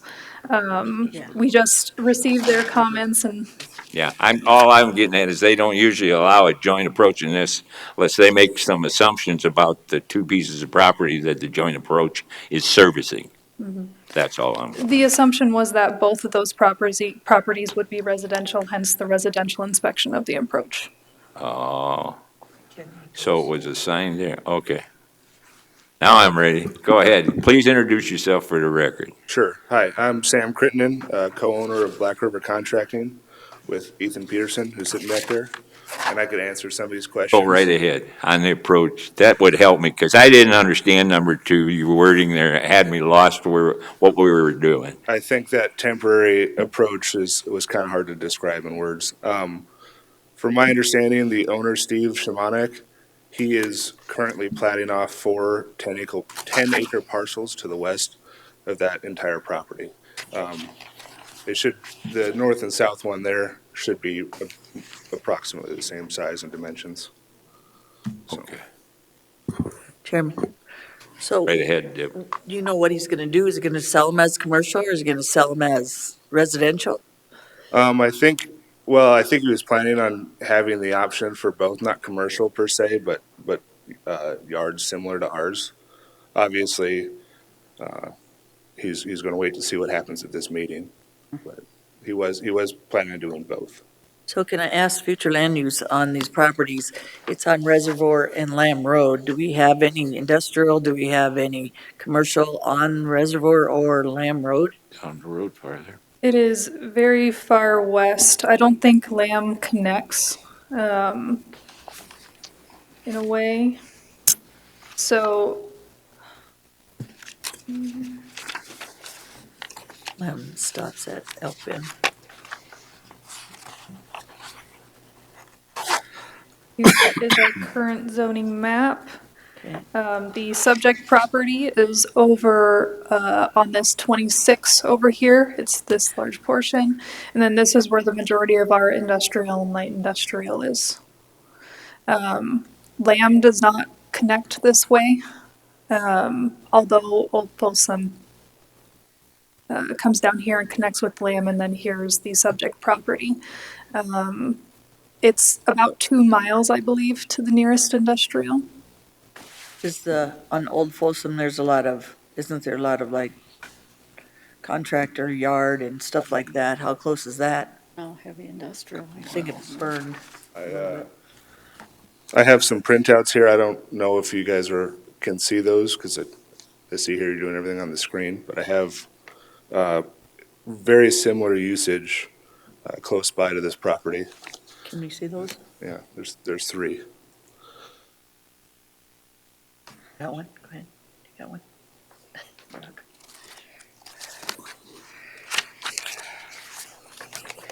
Let the record show that the applicant furnished this a copy for Jerry. Jerry gets copies of all that just for the official records. Okay. So you know. And we'll pass those around, Sam. Okay. Go ahead, while you're up here, you're the applicant. Sure. Anything you want to weigh in on, let us know about. Yeah, I wrote something up that should take a quick minute. So I would like to ask you all to please consider approval of our conditional use permit. First off, I believe, as did the planning department initially, that the intended property is well suited for our purposes. Many other properties in the vicinity have outbuildings similar to what we intend. There are even 2 nearby properties, as you can see in those packets, that have earthwork, contractor storage yards, and shops on them, basically identical to what we wish to construct. The closer of those properties is less than a half mile to the north. Reservoir Road already sees heavy commercial traffic due to its location. It's a cut across. Last week, in an hour, I counted 15 heavy commercial vehicles. Our occasional use of the road would not be significant. Furthermore, there is a 230 kV high voltage transmission line bordering our property that I believe would diminish the property's desirability for residential use. The second thing to consider is that we were misled initially by the planning department. Before we agreed to purchase this property, we met with 2 separate individuals from the department on multiple occasions. We were told by both of them that filing this conditional use permit was standard procedure and there shouldn't be any issues. We triple checked with them. We were told we should expect a straightforward approval at the meeting 2 weeks ago, and as such, we intended to begin our construction mid-March. To keep the ball rolling, based on their assurances, we've spent over $5,000 in direct costs on permits, preliminary test excavations, soil engineering, perk tests, and et cetera. This does not include the money and effort the landowner has spent platting the land, or the many hours and days we've spent ourselves planning and preparing for this project. Likewise, our builder is not happy his scheduling now faces a significant gap this late in the game. The planning department never said or implied anything that gave us any indication the conditional use permit would be denied until one working day before the intended meeting 2 weeks ago. They then said they'd misinterpreted the intent of contractor storage conditional use permits, and they would then recommend denial. We asked all the questions and checked repeatedly with the planning department to make sure everything was above board, and they knew exactly what we intended to do. We did our due diligence. This is exactly what we did, everything within our power to avoid. There should be some onus placed on the county to give accurate information to protect people like us. No one can refund the time, money, or effort we've put into this project. Black River Contracting is a local, service-disabled, veteran-owned small business that does private, commercial, and agricultural work, as well as public work for the city, state, and federal government. Small local businesses like ours need feasible land to set up shop on. We're not like our larger, older, and established competitors that bought land cheap with much less regulatory hurdles to jump through. And we're also not some out-of-state corporation that can spend $100 billion building a factory in an established industrial park. Please honor what your planning department told us initially and allow us to build our shop. Thank you for bearing with that. So Sam, Questions for do Sam? you, are you keeping your, like, all your, not your equipment, but a lot of your other stuff is in a big warehouse, or how are you doing? Right now? Well, if you built on Or- this land, what are you gonna do? How are you gonna do you're gonna have a big shop on it, and then you're gonna, or are you just gonna have it so it's outdoor where? There is going to be a shop there, yes. Maybe Megan was going to get to that, I'm not sure, so, Okay. but yes. The proposed shop is around 8,000 square feet with an additional overhang of up to 4,000 square feet. At the 12,000 foot mark, I did consult with the fire marshal from Rapid City.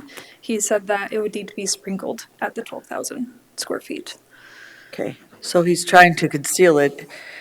It's hard for me on Lamb Road and Reservoir Road not to start putting some commercial and some different things on the major arterials. So, if you look across the street, Kevin just pulled it up on the other side of the corner, and if you look at the ag land that I was talking about, it's right on Lamb Road and, intersection of Reservoir.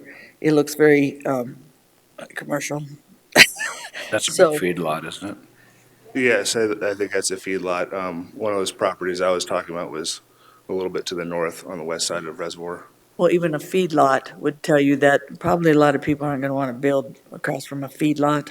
And that might change for the future, but, that land looks like it's been there for a while in that feedlot as well. So, again, on those major arterials, I'm not against putting, an industrial or even commercial on them at this point. Now, don't get me wrong, if you're doing a chemical plant or something like that, or something that's gonna harm people, but a construction company, I don't think is going to be a negative for that corner right there. That's my Okay, opinion. other questions for Sam? Is your building going to be post and pole, stick built, Red steel? iron. Yes, steel, red iron. Okay. Any other questions? I have a comment, but. Go ahead. It's not really a Either one of you. question. Go ahead. Well, I was just kind of curious about industrial areas. I mean, do we put contractors in industrial areas? I mean, the average contractor? I mean, not that you're average, I'm sure you're exceptional, but in terms of size and so forth. I mean, we're not talking about, people with, You mean Sure, the Brittany size of Molitor, their Planning equipment, Jim? Director. yeah. Typically, a contractor storage is only a temporary use for like a construction project. In order to have this type of facility, when Megan had spoken about this request, her understanding of it was that they were going to store stuff there and not actually run a business out of it. So there's a little difference between an actual storage where you store stuff or an actually coming and going and running a business out of it. That's the difference in the requirements. CUPs are typically only for temporary type uses. All temporary uses in the county are conditional use permits. Yeah. When you're actually running a contractor's business, we do not have any that I'm aware of that aren't either grandfathered or that are up off of Seeger Country Road up in the Ashland area. Yeah, and I'm sure that oftentimes people find a piece of property out of ways, the price is right, And that kind of works against our hope that we can keep like uses together. I mean, and it seems to me so often with a conditional use like this, we're spreading it out, where all of a sudden, oh yeah, you can put this factory out here and you can put this out here because it's farther away, the impact is less for the moment, but I would be concerned because there is obviously a residential element there that is going to grow and so forth. So I guess I'm confused about where this gentleman could go if we don't have an area that specifically deals with contractors where they would have their businesses, they could park their equipment outside, they can store their, perishables as such inside and so forth. Is that true? Right. Unfortunately, this type of use is more appropriate in a zoning district, not as a conditional use. That's our issue. It doesn't meet the requirements of our zoning ordinance as what he wants to do with it because it's not appropriate as a conditional use. It's more appropriate in a zoning district. But he's In probably in industrial. a situation where he hasn't been able to find a piece of property that's reasonably priced and is conveniently located, and this one is. Right. Industrial zoning is difficult. Yeah. In the city and in the county, just because of the nature of it, of the impacts of the uses to it. Can I clarify, just so that everybody understands? The request here, even though this particular contractor does not wish to, or he's not planning to do heavy equipment repairs at this time, and does not have a lot of large heavy equipment, which he noted to us, that's still involved in the thinking of the planning department. Is that not correct? Correct, because of what it is. We had discussed doing a conditional use permit as a temporary type of situation where it would be very restrictive and then allowing him to have the opportunity to see if it could be rezoned. So the issue for me is that there's a lot of contractors Deb, that. can I, Oh, Karen was. Karen's right, you're right. I was thinking that in my Right. head and I. Go ahead, Karen. I was just going to toss out there, it sounded like perhaps the landowner is waiting to see what happens with this, and then he may want to do more of this kind of stuff. So maybe the landowner should be the one that rezones. So, Go ahead, Chairman, fair enough, and I'm not against that. So, most contractors or mechanics we have let have their home businesses on their properties, right next to residential all the time. Oh, yeah. And how many complaints have we had? So I'm saying, he's gonna build a storage shed, he's gonna put the equipment in there, he's gonna put his stuff in there, it'll probably be clean looking. At that point, he's not going to have a bunch of junk all over. And it's on the corner of two major arterials. So, yeah, I'm not against, putting more on there. I think there should be more commercial on Lamb Road and, Reservoir Road. I think we haven't put enough. When we put enough, residential in there and that infrastructure, I think it's causing more issues than a commercial would because commercial has less water, less sewer. Depending on the business, and most of them, they don't. So, again, I'm not against this because, and I don't know if we can't do it because of rezoning.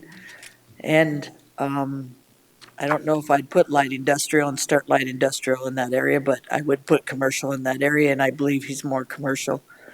Like I said, we have mechanics business and everything else that have oil and, gas and a lot more different things than this would affect. And this is in, if you look at the surrounding area, it'd probably clean some of it up a little bit, so. We do look at, and then have in the past, especially what Deb is referring to, the designation of the road that it services the piece of property. We have looked at more commercialized uses of arterial road connections and those type of thing, I believe is what you're referring to, isn't it, Deb? Yeah, well, bottom line is, even with the last issue, I'm not quite sure, that I'm against it at all. I just wanted to see more information. So in this case, I think it's a contractor. My husband was a contractor. In the city, they even have contractor stuff all over the place, for people's businesses. and even in ag and every place that I've seen. So, when you have a business, it should look, as you see from some of these businesses, he's gonna have to keep it clean and organized. He's a contractor building, what do you build, houses? We do dirt work, so site prep and things like that, yeah. Right, so I don't see that you're gonna have a big issue unless he has big piles of dirt everywhere, and if you look across the street, they already do, so. Would you include, like, if they had some petroleum stored on site, I guess? Is that something that could be done here under What? this conditional use permit? Could they have petroleum storage for their equipment? Then what? Just a question.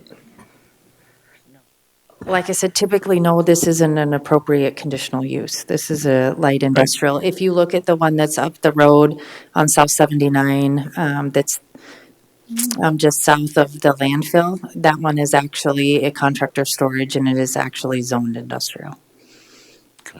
So how It's many home- Hallsworth's property. So how many home businesses and stuff do we have that are mechanics and, are We don't self-employed have very many. contractors? We might have one on Pioneer, and he has to keep everything interior to it. And he just restores cars. He actually lives on the site, though.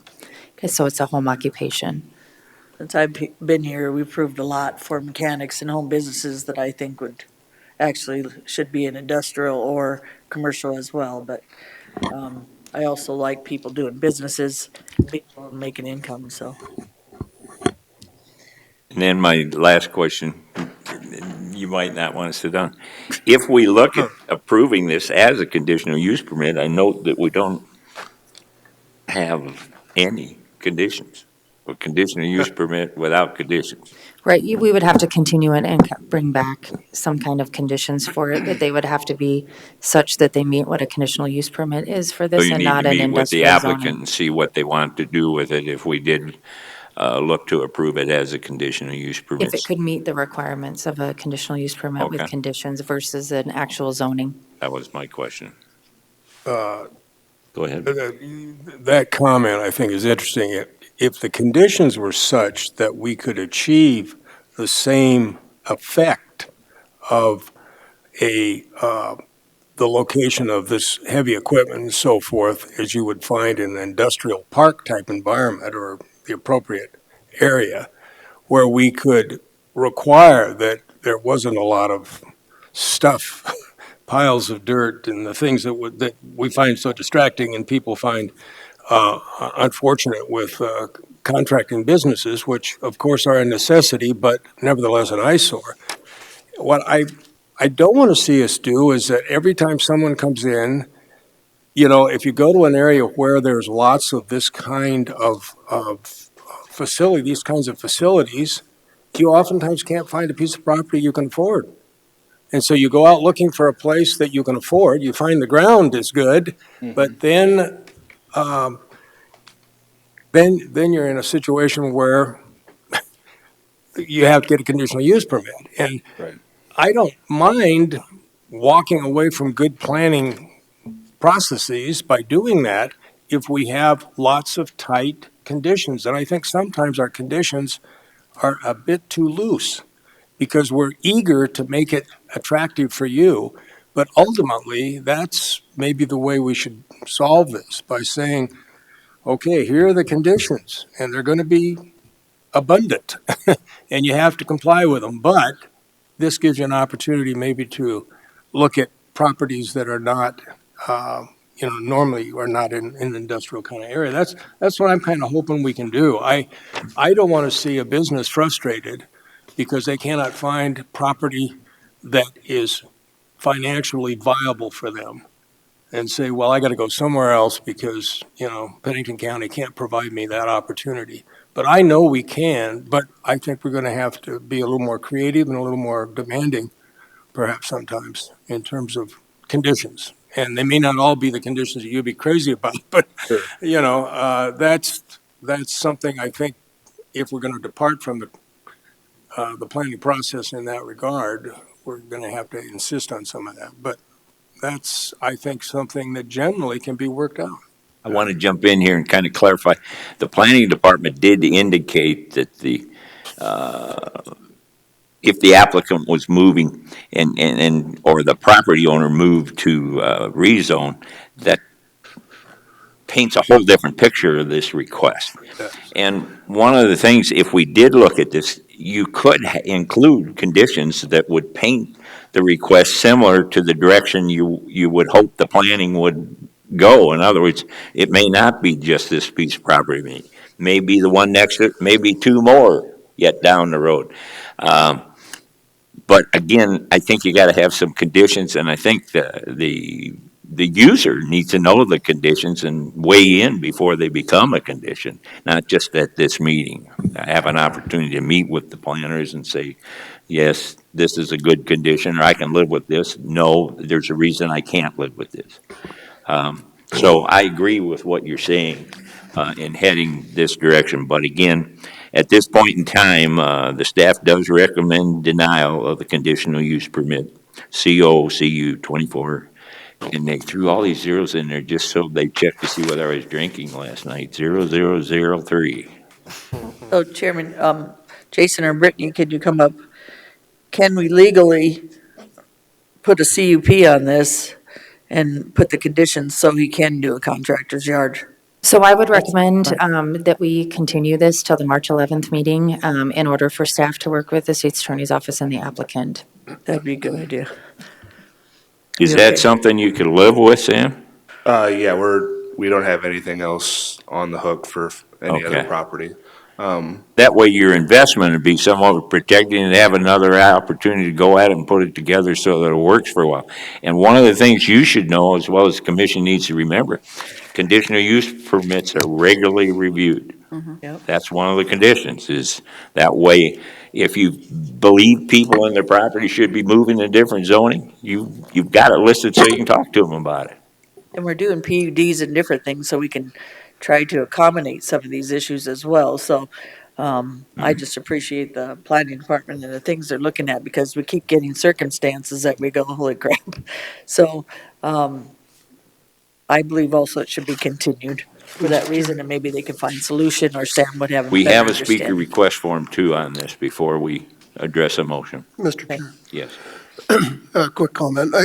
I take no exception to what this gentleman is trying to do here. To me, this seems like it's a piece of agricultural land. I've seen so many farms that have a big shop with combines and trucks and trailers and tractors and everything else that they've got sitting out there that they're working on. It's a continuing operation. It's a business. It's an ag business. They're running stuff in and out all day long. Zoned as ag land with a shop that he's proposing doesn't seem any different than a farm that's sitting out there any other place. So I really hope we can find a solution to get a building out there for you guys. I appreciate that. If I could add some other things I was thinking from an outside perspective, this entire parcel that's going to be zoned is a future intended zoning of low-density residential. That's all owned by the same guy, and this is the first parcel he's selling off. So it seems to me like this is protecting no one that exists yet.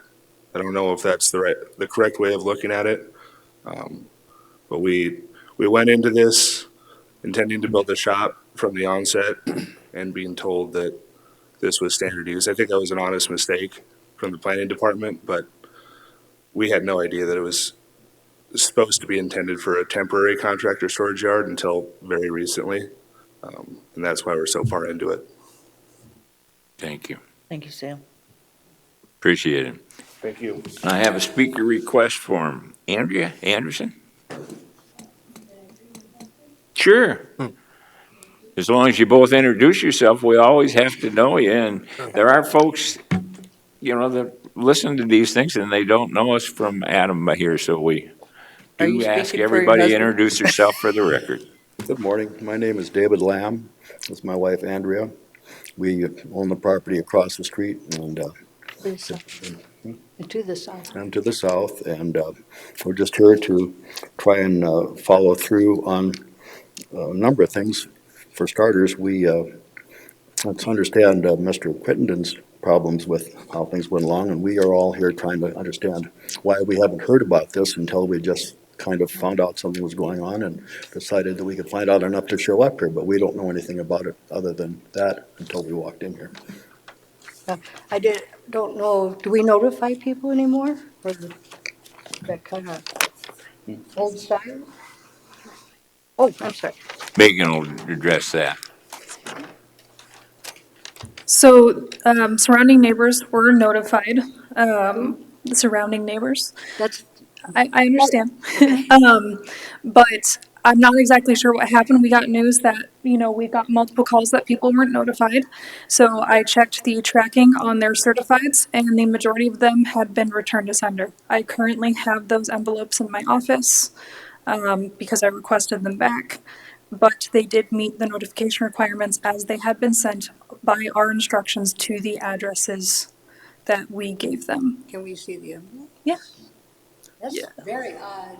So folks, How many, Megan, before you walk away, I think we'd all have, how many are there? There were 23 people notified, and I believe that 17 of those letters came back. Okay.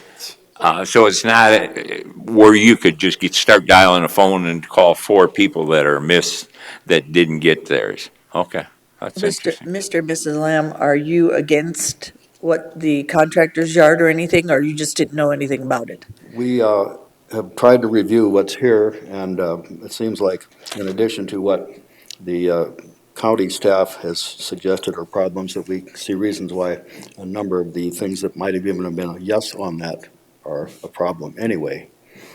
Those come from a long time experience in the area. I started out there small as a child, and it goes back to my picture of my grandfather in front of the building across the street with a Model A. So we know a little bit about it, and we have concerns about some of the way things were able to be portrayed, looking at them now without any real study that might, with a little more perspective, can possibly come up with a different analysis of what should be done there.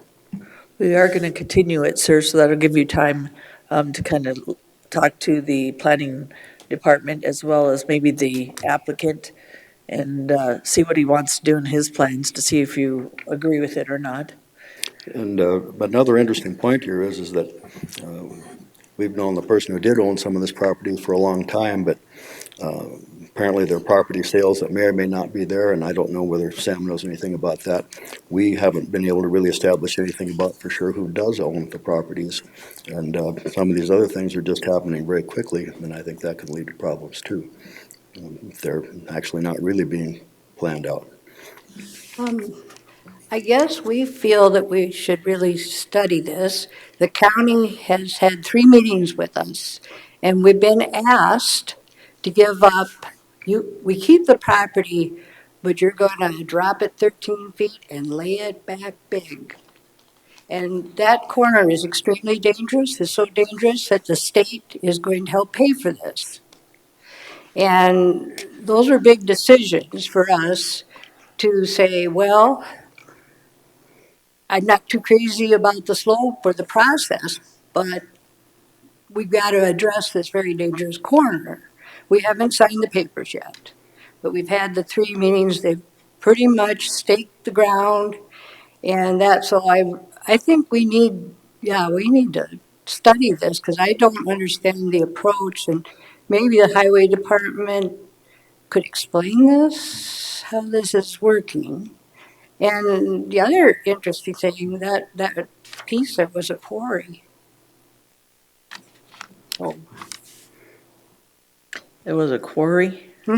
When they did Reservoir Road, the dirt was quite wet because of the 23 feet, and it's all, subterranean water flows down the valley. So they took all that dirt out and took all the dirt from down, from South Side Ditch up to the creek and put it in there, and took all the dry dirt and put it down there. Nice history. Andrea, let me and that's part of my job is to clarify.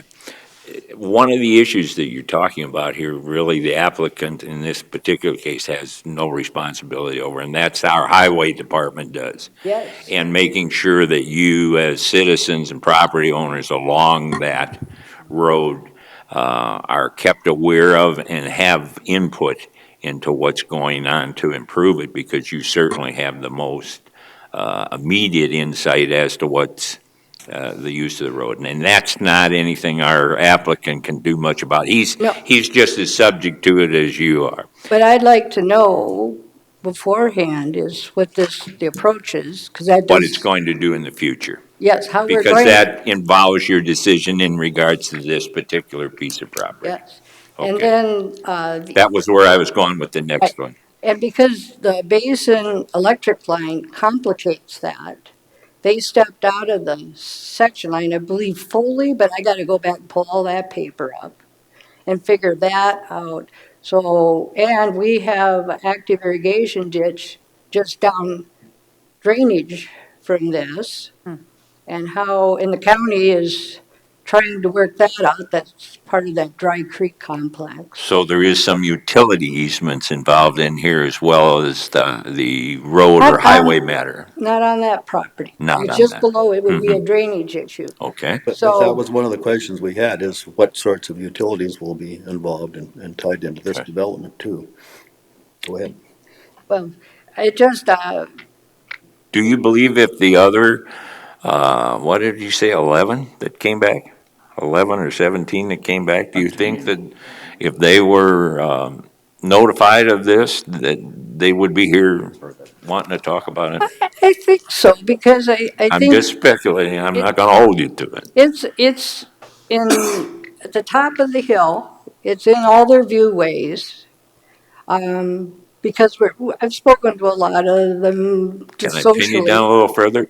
But in regards to the road work or these gentlemen's use of the What they property? want to do. It's in their Want to do. viewway, because that whole hillside that was developed with houses, that's what they will look across to the east.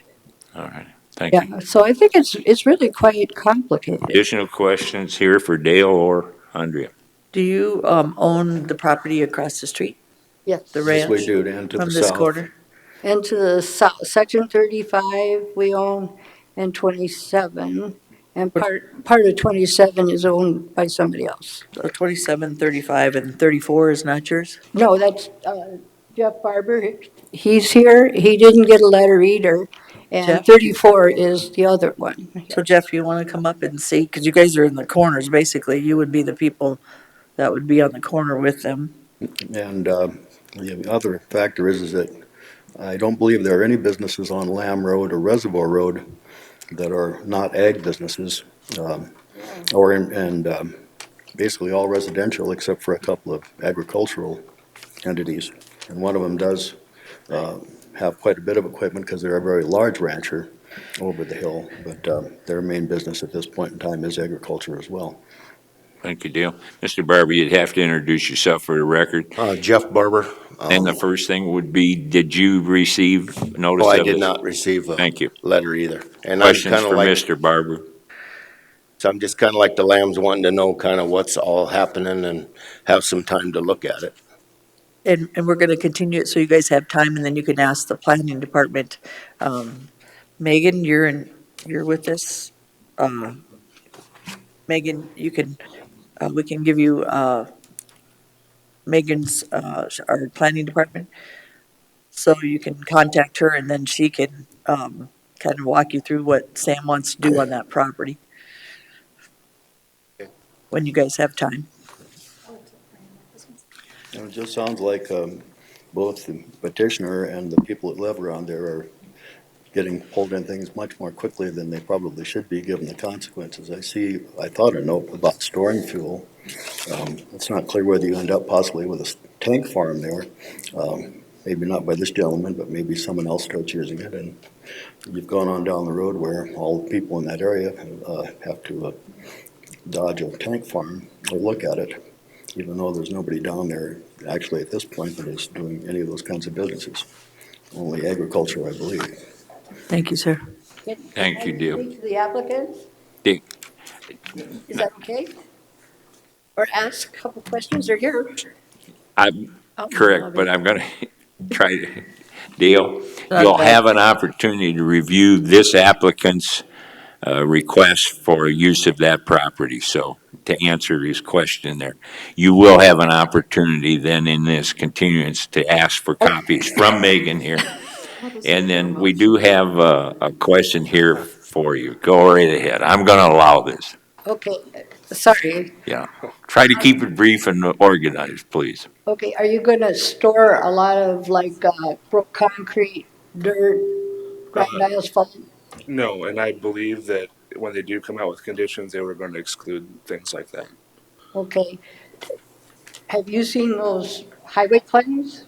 Yes. Okay, so you know how big a change that's Yeah, going. and as far as our 10 acres to the south, it seems like that will almost be the southern extent of where they're grading. They'll come up 3 feet at the barn there, and then just past that, that's where they plow in for the 13-foot drop. Okay. And stuff, so that's a big change. And then it was a quarry. Yeah. Did they show up? So I believe the eastern extent of our property is, we see fill there.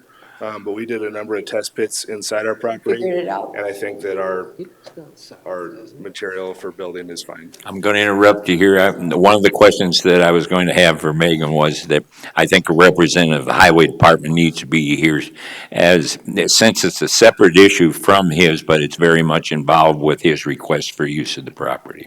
Yeah. So that he's present here at the meeting.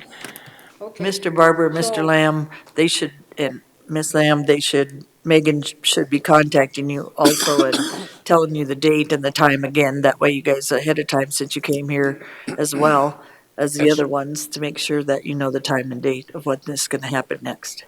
Yeah, I plan to get in contact with them and keep them updated. I apologize for the letters. We sent them, I think, something like the 22nd of February. No. Well, when was it? 29th okay, 29th of January. Times are confused. We sent them a long time ago. I have no idea what happened, so sorry that you're getting kind of late notice. Post office have anything to say about it? Thank you, Sam. No, you're not the post, I know. Sure. It's an oddity, but we don't have anything written if it ends up where a bunch of them come back for the same reason.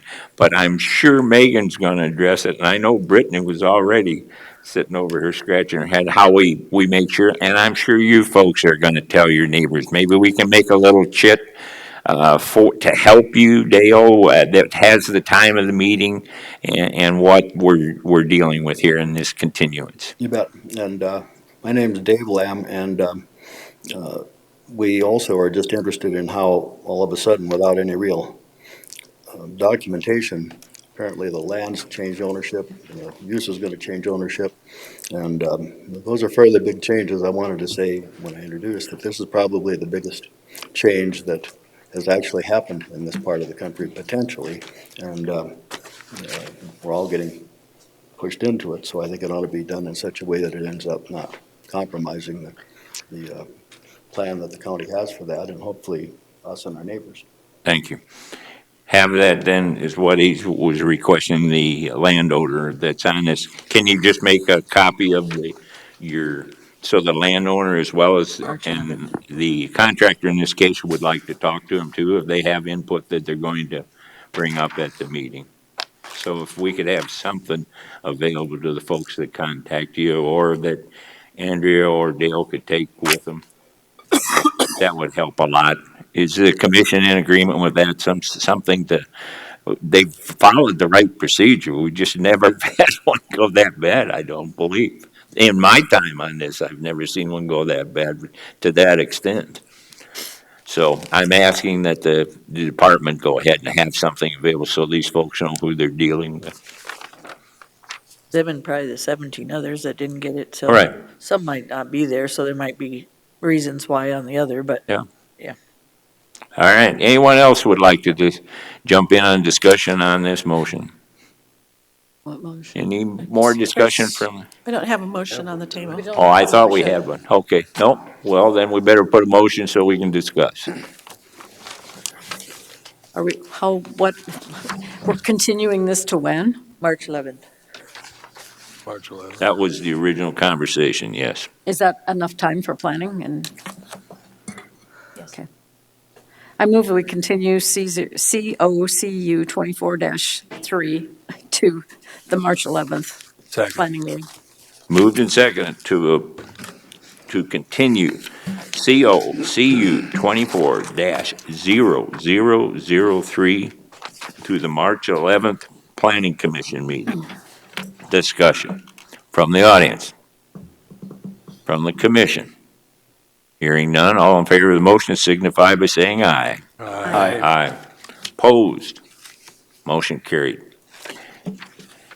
And Megan is who you're dealing with here. And Kelsey, you're on this too, aren't you? You can weigh in, or did they pull you off? They had you down here on this originally. All right, So Dave it's and down at Andrea, the if you want to bottom. speak with Megan, you can, and Mr. Barber. Right. Can you make sure these folks have got the information to get a hold of you and just come up with something? It doesn't have to be scientific, but so they certainly would like to know the contractor's name, how to get a hold of them, and then the landowner's name, how to get a hold of them. And that's what I would think would be the important items. Thank you.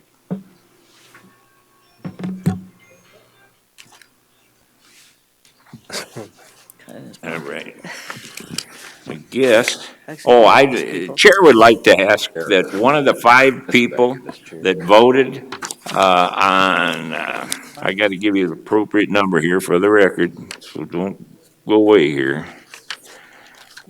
COCU 24-0005 in regards to the conditional use permit that we continued to the March 25th meeting.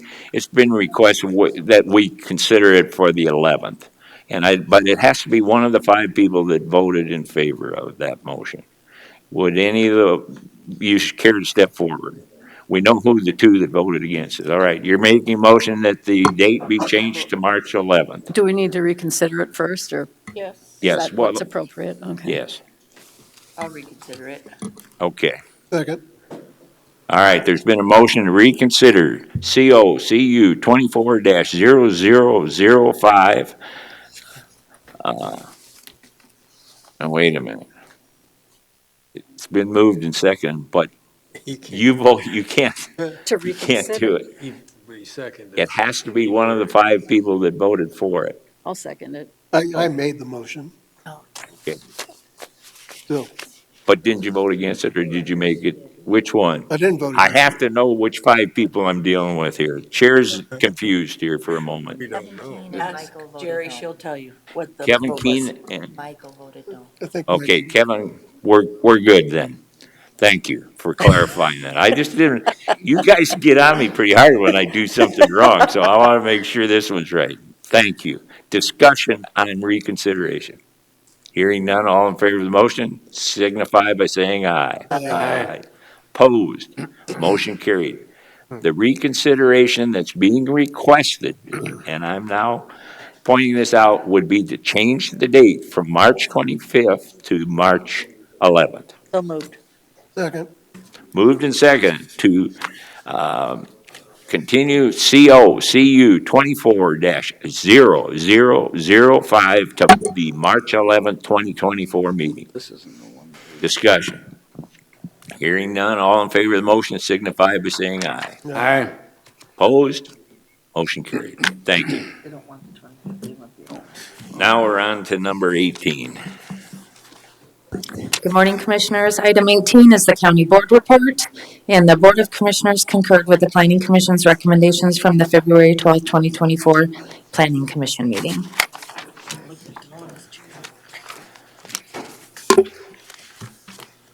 All right.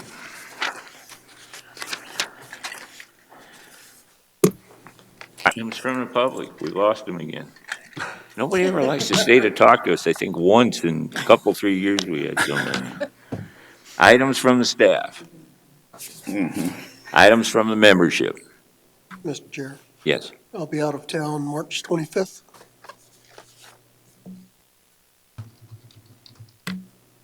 Okay, thank you.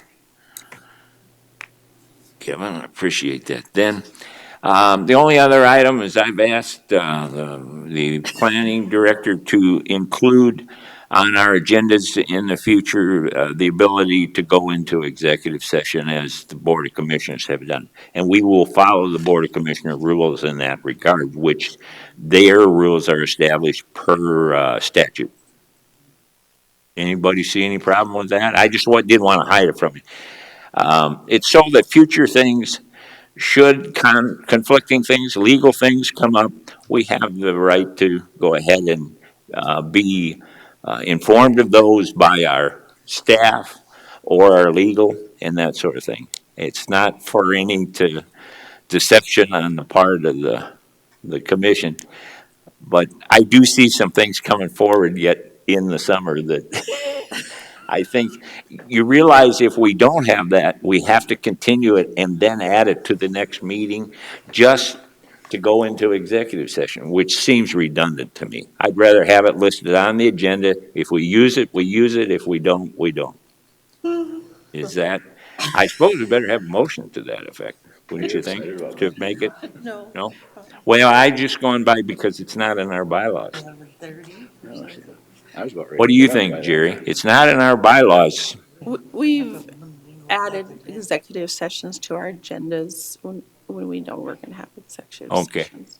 Anybody see any hangups or have any heartburn over it? That's the only item I had from the membership. Chair to address a motion to adjourn. Second. Moved and seconded to adjourn the planning commission, February 26, 2024 meeting. Discussion. Hearing none, all in favor of the motion signify by saying aye. Aye. Opposed? Motion carried. Thank you.